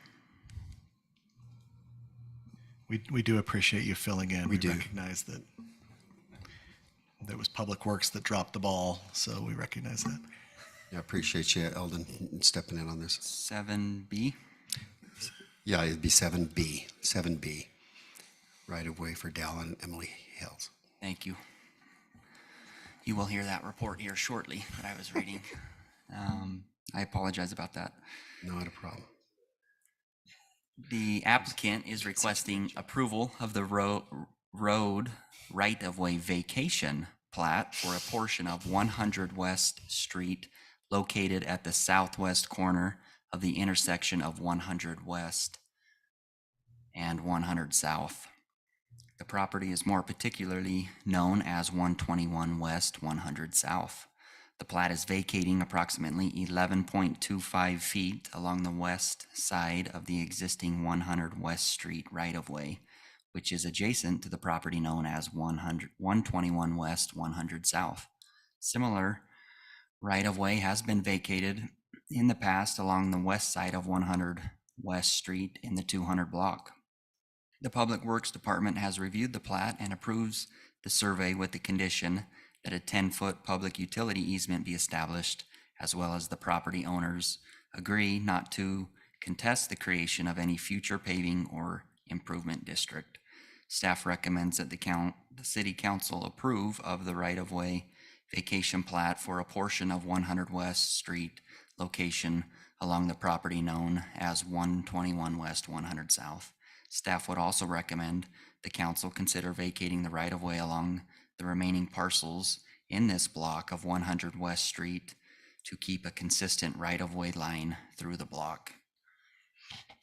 And me and or Mike Shaw are available to answer questions at this time. Yes, thank you, council. Any questions for staff on this item? So does that leave us with 66 feet or something like that? 60 feet?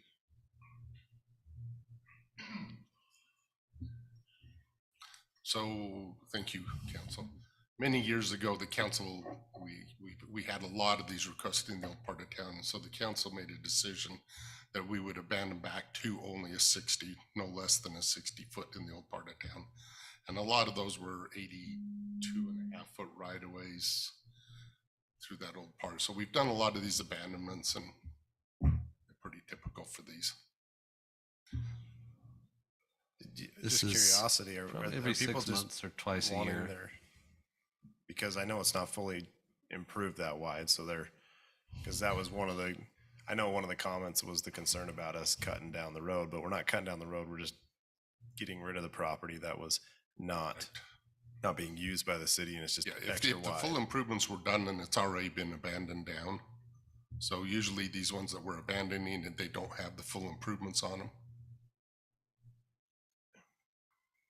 And also with that, they will sign a deferral agreement with us that when we deem necessary, they'll do the improvements.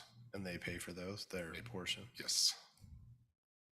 So it's like a delayed improvement agreement? Yes. I wouldn't suggest going ahead and trying to do the rest of the block because we don't have any legal descriptions or anything else for the rest of the block. Yeah, to even qualify for this, the lot owner has to go hire a surveyor, get a legal description, produce an exhibit that shows it. And so there's a little bit of process there, and there's usually a reason why they do it. At the end of the day, if the city were to come and pave and build out that road to its final size, we would probably be abandoning it back to them anyway when we're doing the full project. And so it's kind of do it now or do it then type of an issue. So do they have plans to landscape it, or why did they come to the city, before I'm not we sure on this case, but a finish lot up of the the road? cases, they've already got the land is already landscaped, they're already using the land. And it usually is the sale of the property is Okay. usually what brings these about. This space has a chain link fence, and this abandoned area is actually outside the chain link fence, so I would guess either they're wanting to update the fence because it is quite old, and they want to just locate it at the property line that might eventually be, or they may be considering a sale or something. But yeah, it's an old chain link fence. The couple that bought it in the last couple of years has spent some time and money updating the property and the house, and so I'm assuming it has something to do with just them modernizing the lot. Any other questions for staff? Thanks for letting me get up one last time. That won't be the last time, but thank you, Mike. I'd like to invite the applicant or engineers. I don't see Mr. Bundy here tonight. Is the applicant here for this item? I don't know if the council has any clarifying questions. At this time, I'll open the public hearing. Seeing no one interested in speaking to this item, I will close the public hearing and turn to the council for further discussion and/or a motion. I'll make a motion that we approve the ordinance for a partial road abandonment / vacation located at 121 West, 100 South on the west side of 100 West. Thank you, Councilman. Motion by Councilman Coates. Second, please. I'll second. Second by Councilman Martinson. I will go ahead and start the voting with aye. Coates, aye. Henderson, aye. Martinson, aye. Casperson, aye. That agenda item passes. Thank you. On to 7C, which is another public hearing as well, and consideration to approve an ordinance for EV-22-07, which is an easement abandonment in the Washington Vista subdivision located at approximately 1860 North, 770 West. The applicant is Kevin Bundy. And again, we will ask Eldon if you would be so kind as to help us out with that one as well. Thank you. Thank you, Mayor Pro Tem and Council. The applicant is requesting to vacate the public utility easement located in the backyard of lots 27 and 28 of the Washington Vista Phase 1A and 1B subdivision. Currently, this public utility easement runs through the rear yards. The public utility easement is not being used, and staff has no intention of using this public utility easement in the future. The application is being done in conjunction with a lot line adjustment to accommodate another pool being built in the rear yard of lot 27. Staff recommends that the City Council approve the vacation of this public utility easement. And I'm happy to answer any questions at this time. Eldon, would you repeat what they're going to use that for? They will be building a pool in the Swimming backyard, pool. and they're doing a lot line adjustment in conjunction to fit the pool. But the lot line's not a part of this application. It's just the easement vacation, correct? Yes, correct. Council, any other questions, concerns? The only, I did receive one comment from a resident nearby that was concerned about visibility from a yield sign looking to the south. But I believe where this is just a swimming pool, that shouldn't have any negative effect on being able to see out from a yield sign of one of our public streets. So I'm going to consider that the question was answered. Any other questions from council or staff? Okay, thank you. I'd invite the applicant or any engineers up to talk to this item. Seeing no one, I will open the public hearing. Slow down, don't rush. This is getting way too easy. And seeing no one that wants to speak to this item, I will close the public hearing and turn to the council for further discussion and or a motion. I'll make a motion. Does she have further? I'll make a motion to approve an ordinance for EV-22-07 easement abandonment in the Washington Vista subdivision located at approximately 1860 North, 770 West. Thank you, Councilman Casperson. A second, please. Second. Second by Councilman Coates. Let's go ahead and start with you, Councilman Coates, going that way on the vote, please. Aye. Henderson, aye. Martinson, aye. Casperson, aye. And Ivy is aye as well. Public hearing C passes. Thank you. That brings us to a preliminary plat, a continuation of consideration to approve a preliminary plat for reserve at Old Farm located approximately 300 East George Washington Boulevard. And the applicant for this is Rosenberg and Associates, and this will be handled by City Planner Eldon Gibb. Thank you, Mayor Pro Tem Council. On August 24th, 2022, City Council tabled this application to give the applicant time to revise the preliminary plat. The applicant has drawn in a 10-foot meandering trail along 300 East George Washington Boulevard and the small corner of Lot 7 that is adjacent to Washington Fields Road.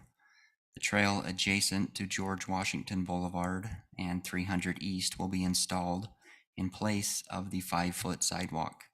The meandering trail will be set back off of the right-of-way, so there is landscaping directly next to the right-of-way. The applicant is proposing a 36-inch perforated pipe on the west end of Lot 1 to satisfy the low-impact development requirements. The applicant has drawn in storm drain inlets on 300 East and to the south of lots 1, 14, and 15. Subdivision's legal description and associated lot numbers have been added as well. The applicant has made it known that they will be finishing the 15-foot landscaped areas adjacent to the perimeter of the subdivision, along with the installation of block walls prior to the final plat application. The applicant is proposing to keep the 15-foot landscape strip areas in the ownership of each respective lot owner, with the homeowners association being responsible for the maintenance and/or upkeep of these designated areas. Okay. And that is the updated information. I'm happy to answer any clarifying questions at this time. Thank you, Eldon. You remember we did table this item where we had discussed who would be taking care of that area on the outside. I see that they've added the language where they would have a homeowner association that would be responsible for the maintenance. Any other comments or? I appreciate him going back and addressing the items that we had addressed in the last meeting. I think the only other concern that got left out there was the common space. If they're not proposing common space around the perimeter, then I would ask staff. I go back and forth on this one as well, because we do it all the time where you do property lines to the curb, but then the sidewalk's in. So it could go both ways. So I don't know if it's a deal killer for me on that, as long as we have the drainage and everything going to the right area. So I've kind of thought about it over the past 2 weeks, and this one, I when I first saw it, I'm like, oh, we got to have it. But when I think about it, we do lot lines to right-of-way lines all the time with additional landscapes for commercial areas. What's the difference from a residential? As long as an HOA is managing the landscape around it.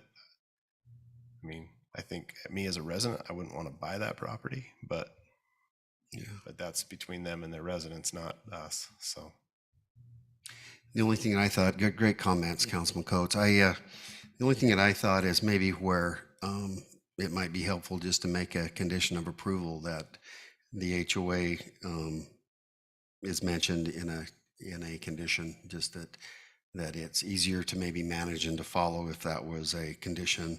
and kind of detailing what that HOA would look like, because I think what we need that for is that where this is going to be privately owned and it's going to be maintained by an HOA, this will help in maybe cutting down on some maybe future problem between a property owner that may not want an HOA on their property or something along those lines.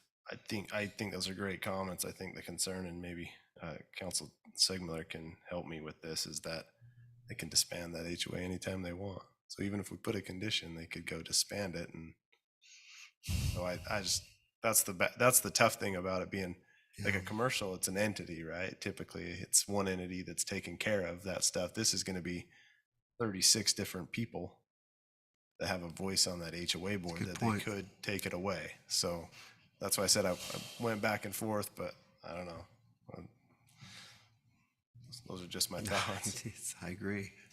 I mean, I would rather it be in common space, but I also think it's their property. And if people buy it, understand that that's a easement for landscaping and it's maintained by an HOA. I mean, I'm pretty sure the people don't want it to, that are buying these half-acre and larger homes. I mean, these are going to be $1 million homes. They're going to want to take care of it. It's not like we're doing 4,000 square foot lots and have 200 in there. So I think it's just a different look at it.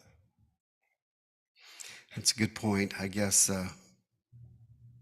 I would probably just look at it from a point of view that what is the very best that we have to work with, and move it forward under those conditions, and understanding that that's a beautiful road right there, and people are be investing a lot of money in this, and we would encourage them, not only by our words but our actions, to maintain it so that it's beautiful as the rest of the area there. I imagine that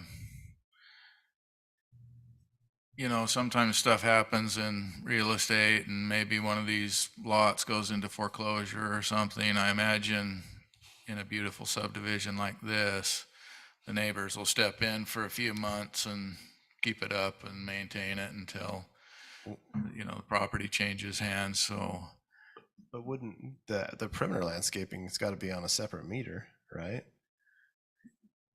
Yeah, well, I think each homeowner, I think the water's coming from each house, right? I don't. Is that correct? If you look at the landscape maintenance note there, I don't know if you can zoom in on that, Eldon. It's all on, there's 15 different water meters. Yeah. Oh, the revision has made it clear that there will be an HOA, and I remember Mr. Smith mentioned this at his comments last meeting, that they would be willing to guarantee that an HOA come into existence to maintain and manage the landscape. Jason, would you like to speak to that? Thank you. Jason Smith, representing the applicant. It is planned to have a separate meter for that exterior, and that it would be maintained by an HOA. We'd also include that in the CC&Rs, that would be maintained by the HOA, so that landscaping would be consistent throughout along that wall, so along that side. So that's the intention. So it's all on one meter, then, all the landscaping on that? So it would be, it would be owned by them, but everything would be maintained and operated by the HOA. And that's what makes me comfortable, is Me if it's too. all Yeah, maintained. that's great. And I think on the final plat, we'll just look for the note of that and the landscape and drainage easements along the edge. Great work, Mr. Smith. Thank you. Yeah, the note comes a long way for the concerns. You'll notice in your briefing document, one of the conditions from the planning staff is that either the HOA or the owners can be assessed by the city for maintenance. And so that covers the rare event that something comes up that disbands the HOA. But yeah, the note on the plat saying there will be an HOA's addresses the issue, I think. Okay, if there's no further discussion, I would, yes. Looking at it, it says Washington Parkway. Is that supposed to say Washington Village Road on the right-hand side? Well, there should be Washington Parkway, Washington. No, it's Washington Fields. Okay. Fields Road. I'm like, Washington Parkway is not anywhere close to that, but. You can't get anything past Councilman Martinson. You're just not going to do it.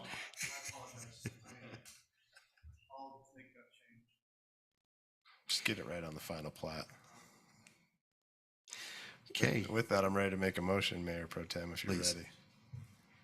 I'll make a motion that we approve the preliminary plat for the reserves at Old Farm located at approximately 300 East and George Washington Boulevard with the findings and conditions provided by staff.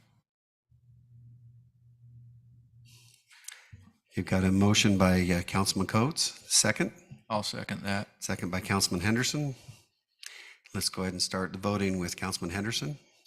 Henderson, aye. Martinson, aye. Casperson, aye. Ivy, aye. Coates, aye. Thank you. That passes. Thank you, Jason. Okay, we are on to resolution. This is a consideration to approve a resolution amending the Washington City Personnel Handbook. City Manager Jeremy Redd. Thank you, Mayor Pro Tem.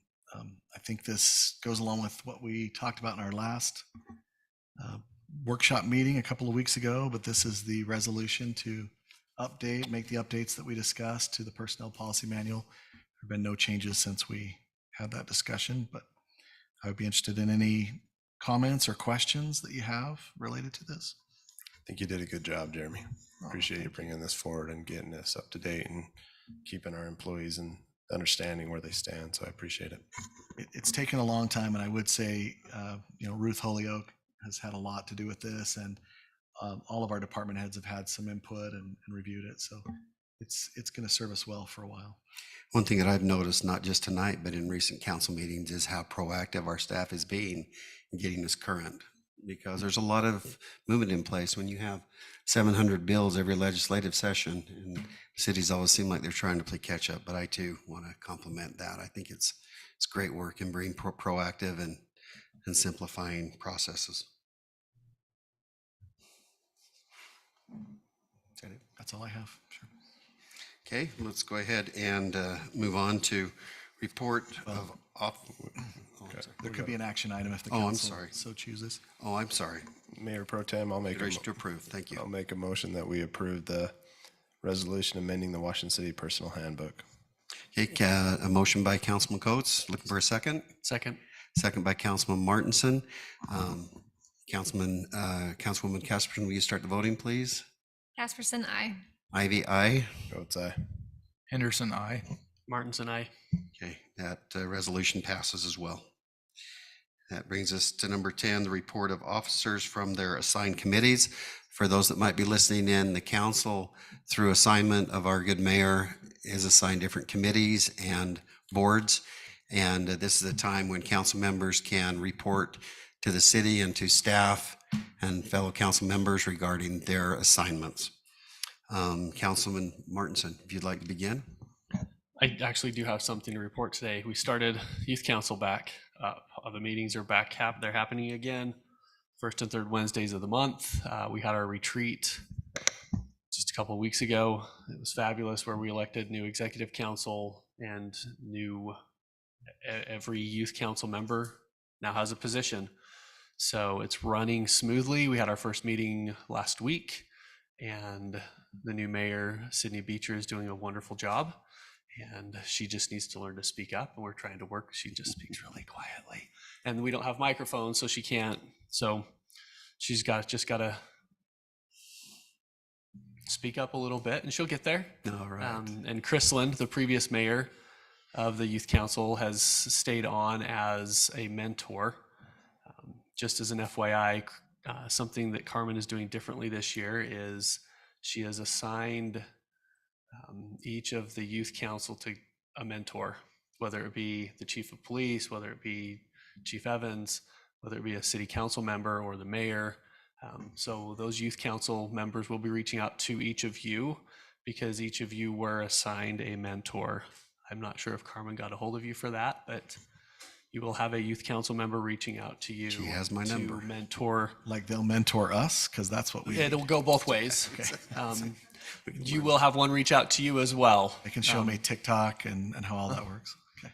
I mean, you have a pretty good idea of how that works. I've seen some of your reels, so they're pretty good.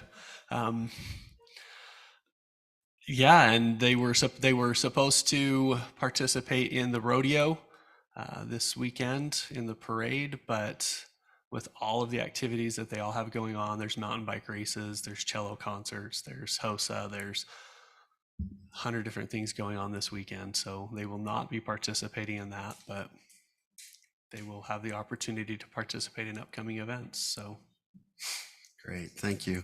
I was on Utah Tech University's campus the other day, and I saw our Mayor Christensen there.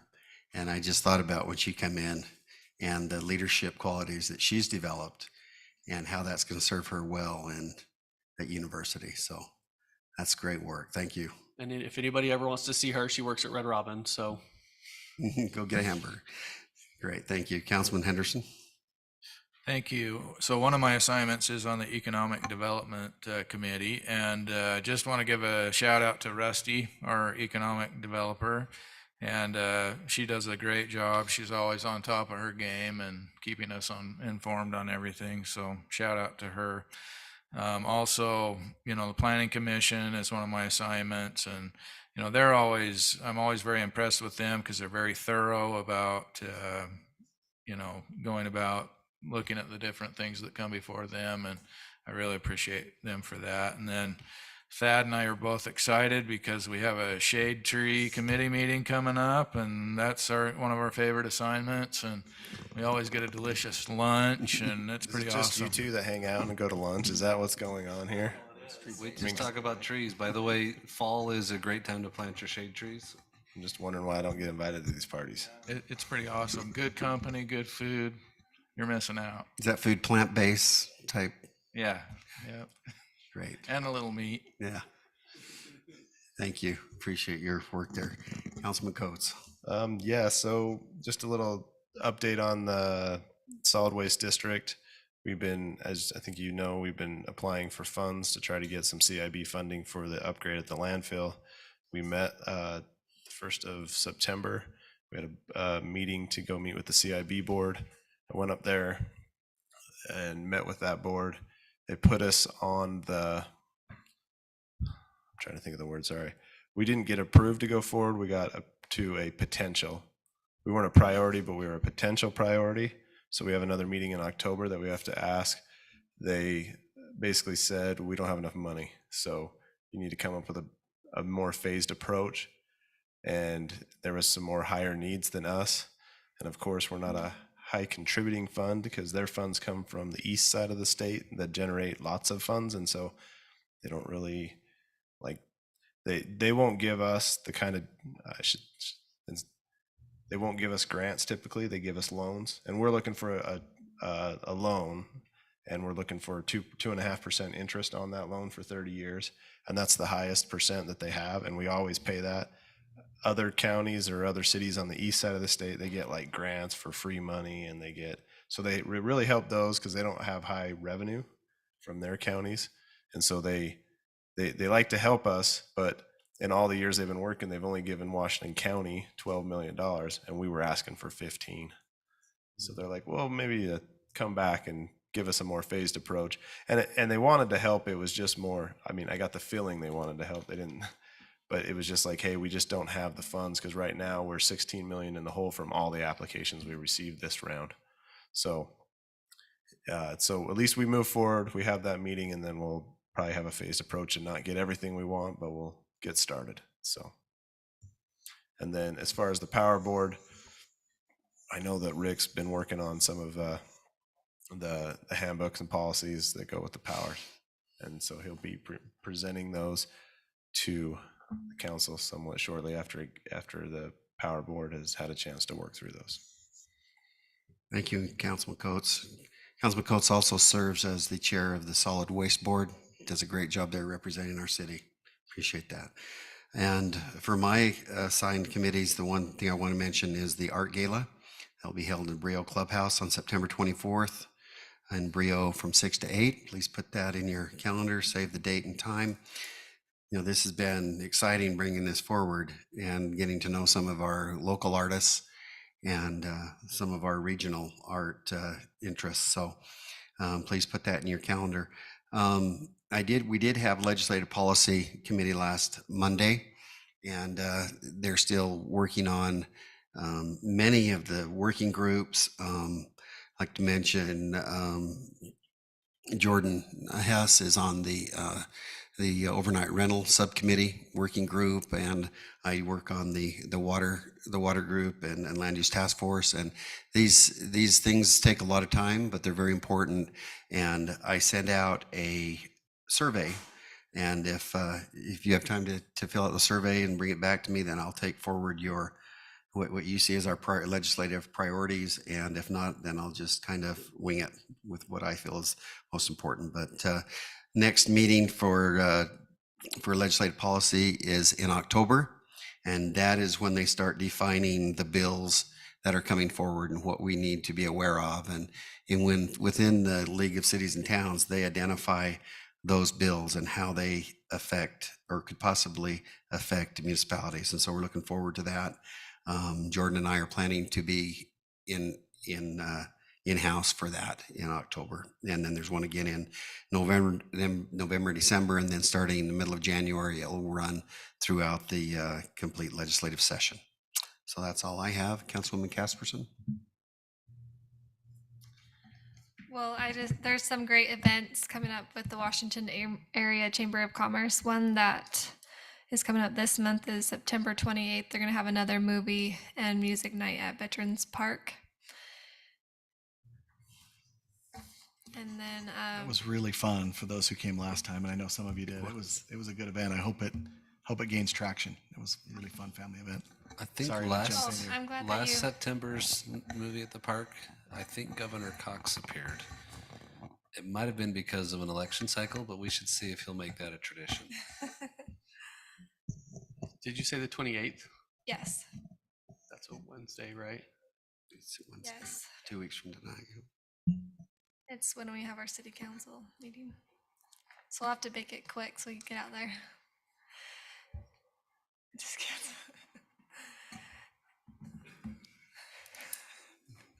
And then I also had our Washington City Active Transportation meeting, and we just discussed ways that we can make our trails more safe. And so I'll have further discussion on that as we talk about that going forward. Thank you. Number 11, City Manager Report. Mr. Red. Thank you, Mayor Pro Tem. I want to shake it up a little bit and produced a little PowerPoint for my report tonight, mostly because I took this picture this morning. I either wanted to show you how early I get to work or that it's starting to get less light in the day. But I thought that was a pretty cool picture as I came along Shinabkai this morning. It was a nice morning. Now, it was so beautiful. What's that? Were you driving? Of course, yes. No, I stopped. I got out of my car. I braved the road. Might have been at the car wash near Costco. I'm just kidding. This is on the bottom of 100 East in Washington City. At 8 a.m.? It was about 7:15. That's my lunchtime. So Been sleeping in. That's my lunchtime. You're digging this hole, buddy. It's true. I can't say anything to that. I'm not up when you get up. The beautiful weather though created some problems. I don't know how many of you saw. We had 1.7 inches of rain this morning in less than an hour. I have a video, but it might be a little sad to watch. We had quite a bit of flooding on Washington Dam Road. We had a huge deluge of water come down, and most of the flooding were on the uphill properties above the road, but it just came down really hard. I mean, nothing is prepared for that. So that's probably the biggest item we've had. A couple of other things, the inflation rate numbers for the state of Utah came out from August 21 to August 22. Cost of goods went up 8.4% for the state of Utah, which is slightly higher than the national average, which is kind of interesting. And then the last thing, I had a community land trust committee meeting today, and they had a lot of really interesting information. But I think everybody's following the Fed. Looks like they will raise interest rates by another 75 basis points this week. But a lot of people feel like the mortgage rates already have that priced in, so there may not be a huge change in the mortgage rates. The predictions from some are around 6% mortgage rates through the end of the year, and that's already been priced, the movements. We're seeing locally a 10 to 15% price reduction from the market high in our area, and I think that's some of that's even a little bit higher, but that's a conservative number.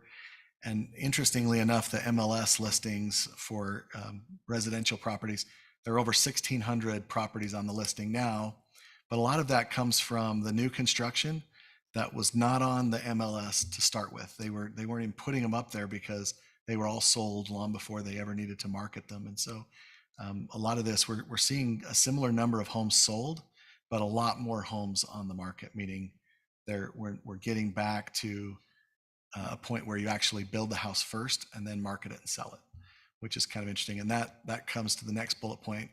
We're really moving from that abnormal market back to what's considered a more normal market. So although we'll see some slowdown, I think we need to recognize that what we saw in the last year and a half was so abnormal that it really, this is an okay thing to see a little bit of a pullback.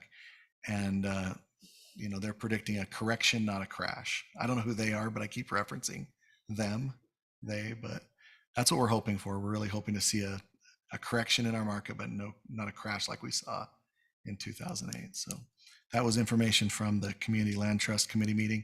That's a really good committee. We're looking for, at this point, some donation properties, even individual lots that we can get started with the Community Land Trust to at least start looking at some housing for low to moderate income individuals. With the interest rates going up, it makes that even harder for low and moderate income individuals to get housing in our area because the monthly payment goes up. So, some of this stuff helps and some of it really hurts. But anyway, that's all I have. And I appreciate our good Mayor Pro Tem for getting us out early tonight. So thank you for that. And that's all I have, Mayor Pro Tem. Thank you. We do have one more item if Mike Shaw would please come up to the podium. Please. Well, we're going to say please, but then we're going to have to bulldog him. So we know you hate this, but consider this being more for us than you. But you've served our city well for many years. You've guided our city through growth, through recession, through downturns and upswings. You've been the constant in our community to the staff and to the electeds. And most of all, you've been respected by not only that group, but your peers from the other cities and the state.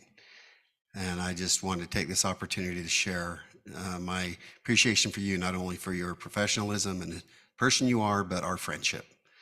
I appreciate you a lot. Hope that we can see you around, maybe through doing some fun things in the future. But council, would you like to take a minute and visit with Mike a little bit? Or Mike, I think I said it yesterday, but really I've always enjoyed working with you. You've taught me a lot and I just appreciate it. And best of luck in your new adventures. And hopefully you don't leave Washington City too soon for your new adventures. Mike, you're a super good guy, and I'm jealous of your RV, and you're going to be, I'll be living vicariously through you, like I said yesterday, so hope that you have some great times. Thanks. Yeah, it's been, the 7.5 years I served on Planning Commission. You were here a lot of those times, you and Lester. And yeah, it's been thick, thin. You've been here.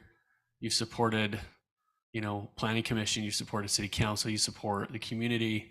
And there's been a lot of good projects that we use Mayor Pro Tem's term, bulldogged, to make happen in this city. And the city has, put it this way, the new Public Works Director has some pretty big shoes to fill. So thank you for all you've done and all you will continue to do. Thank you. Just wanted to let you know I have a lot of respect for you and enjoyed visiting with you and talking to you at these city council meetings, and I'm going to miss hearing your stories and all the fun things you do, but hopefully we'll be able to see you around and be able to continue to keep in touch. And look, I wish you the best and just thank you for always helping me out and showing kindness. Thank you. Well, I'm personally tired of all the parties, so I'm kind of glad. But But, 35 years in city government, you have to spend at least one of those years in council meetings. So Yes. gladly, this is probably your last one. But Mike made me promise that we would give him a few minutes to say something, so I think it'd be appropriate. Yeah. Well, I do appreciate it. It's kind of bittersweet moving on. I've been Public Works Director for 28 years, 24 of it here, 4 at Santa Clara. I'm not going to know what to do with my Wednesday nights. So I've been Wednesday nights for 28 years, and a lot of my career was Planning Commission and council meetings, and so it's going to be a change. I want to give a lot to the councils I've had over the years. I could not have done what I've done without having the backing of the city councils. When I came to work here, I had $70,000 for road maintenance, and we're spending $1 million a year now. And I've said this many times, that I will put our road conditions against any city in this state. And that all falls back to the council with the trust they had in me to come up with a plan to maintain our roads. And again, my staff, I could have never done one thing without my staff. All the credit really needs to go back to the staff. I mean, I was just there. I think anybody could have sat in my shoes and steered the staff the way they have. So I really appreciate my time here. I'm very proud of what we've accomplished together here. I look back at what was here when I came and what I'm leaving, and I'm excited to see what comes in the future. I went early on when I talked to Jeremy about leaving. It's just, I got all these things I still would like to see done. And he says, you're always going to have those things. They're never going to stop. There's going to be one after another. And he's correct. They're still coming. And there's some things I wanted to get done that I'm not going to get done, but I'm passing them on to good people that they're going to get done. So again, thank you. Thank you for the support I had. Thank you. Appreciate you. Okay. I won't bring you up again this meeting. That's right. Yeah, I'll be back to complain. So council, we do have need for a closed session. I'm looking for a motion to adjourn into a closed session. So moved. Motion by Councilman Martinson. Second by Coates. Second by Coates. All in favor? Aye. Thank you.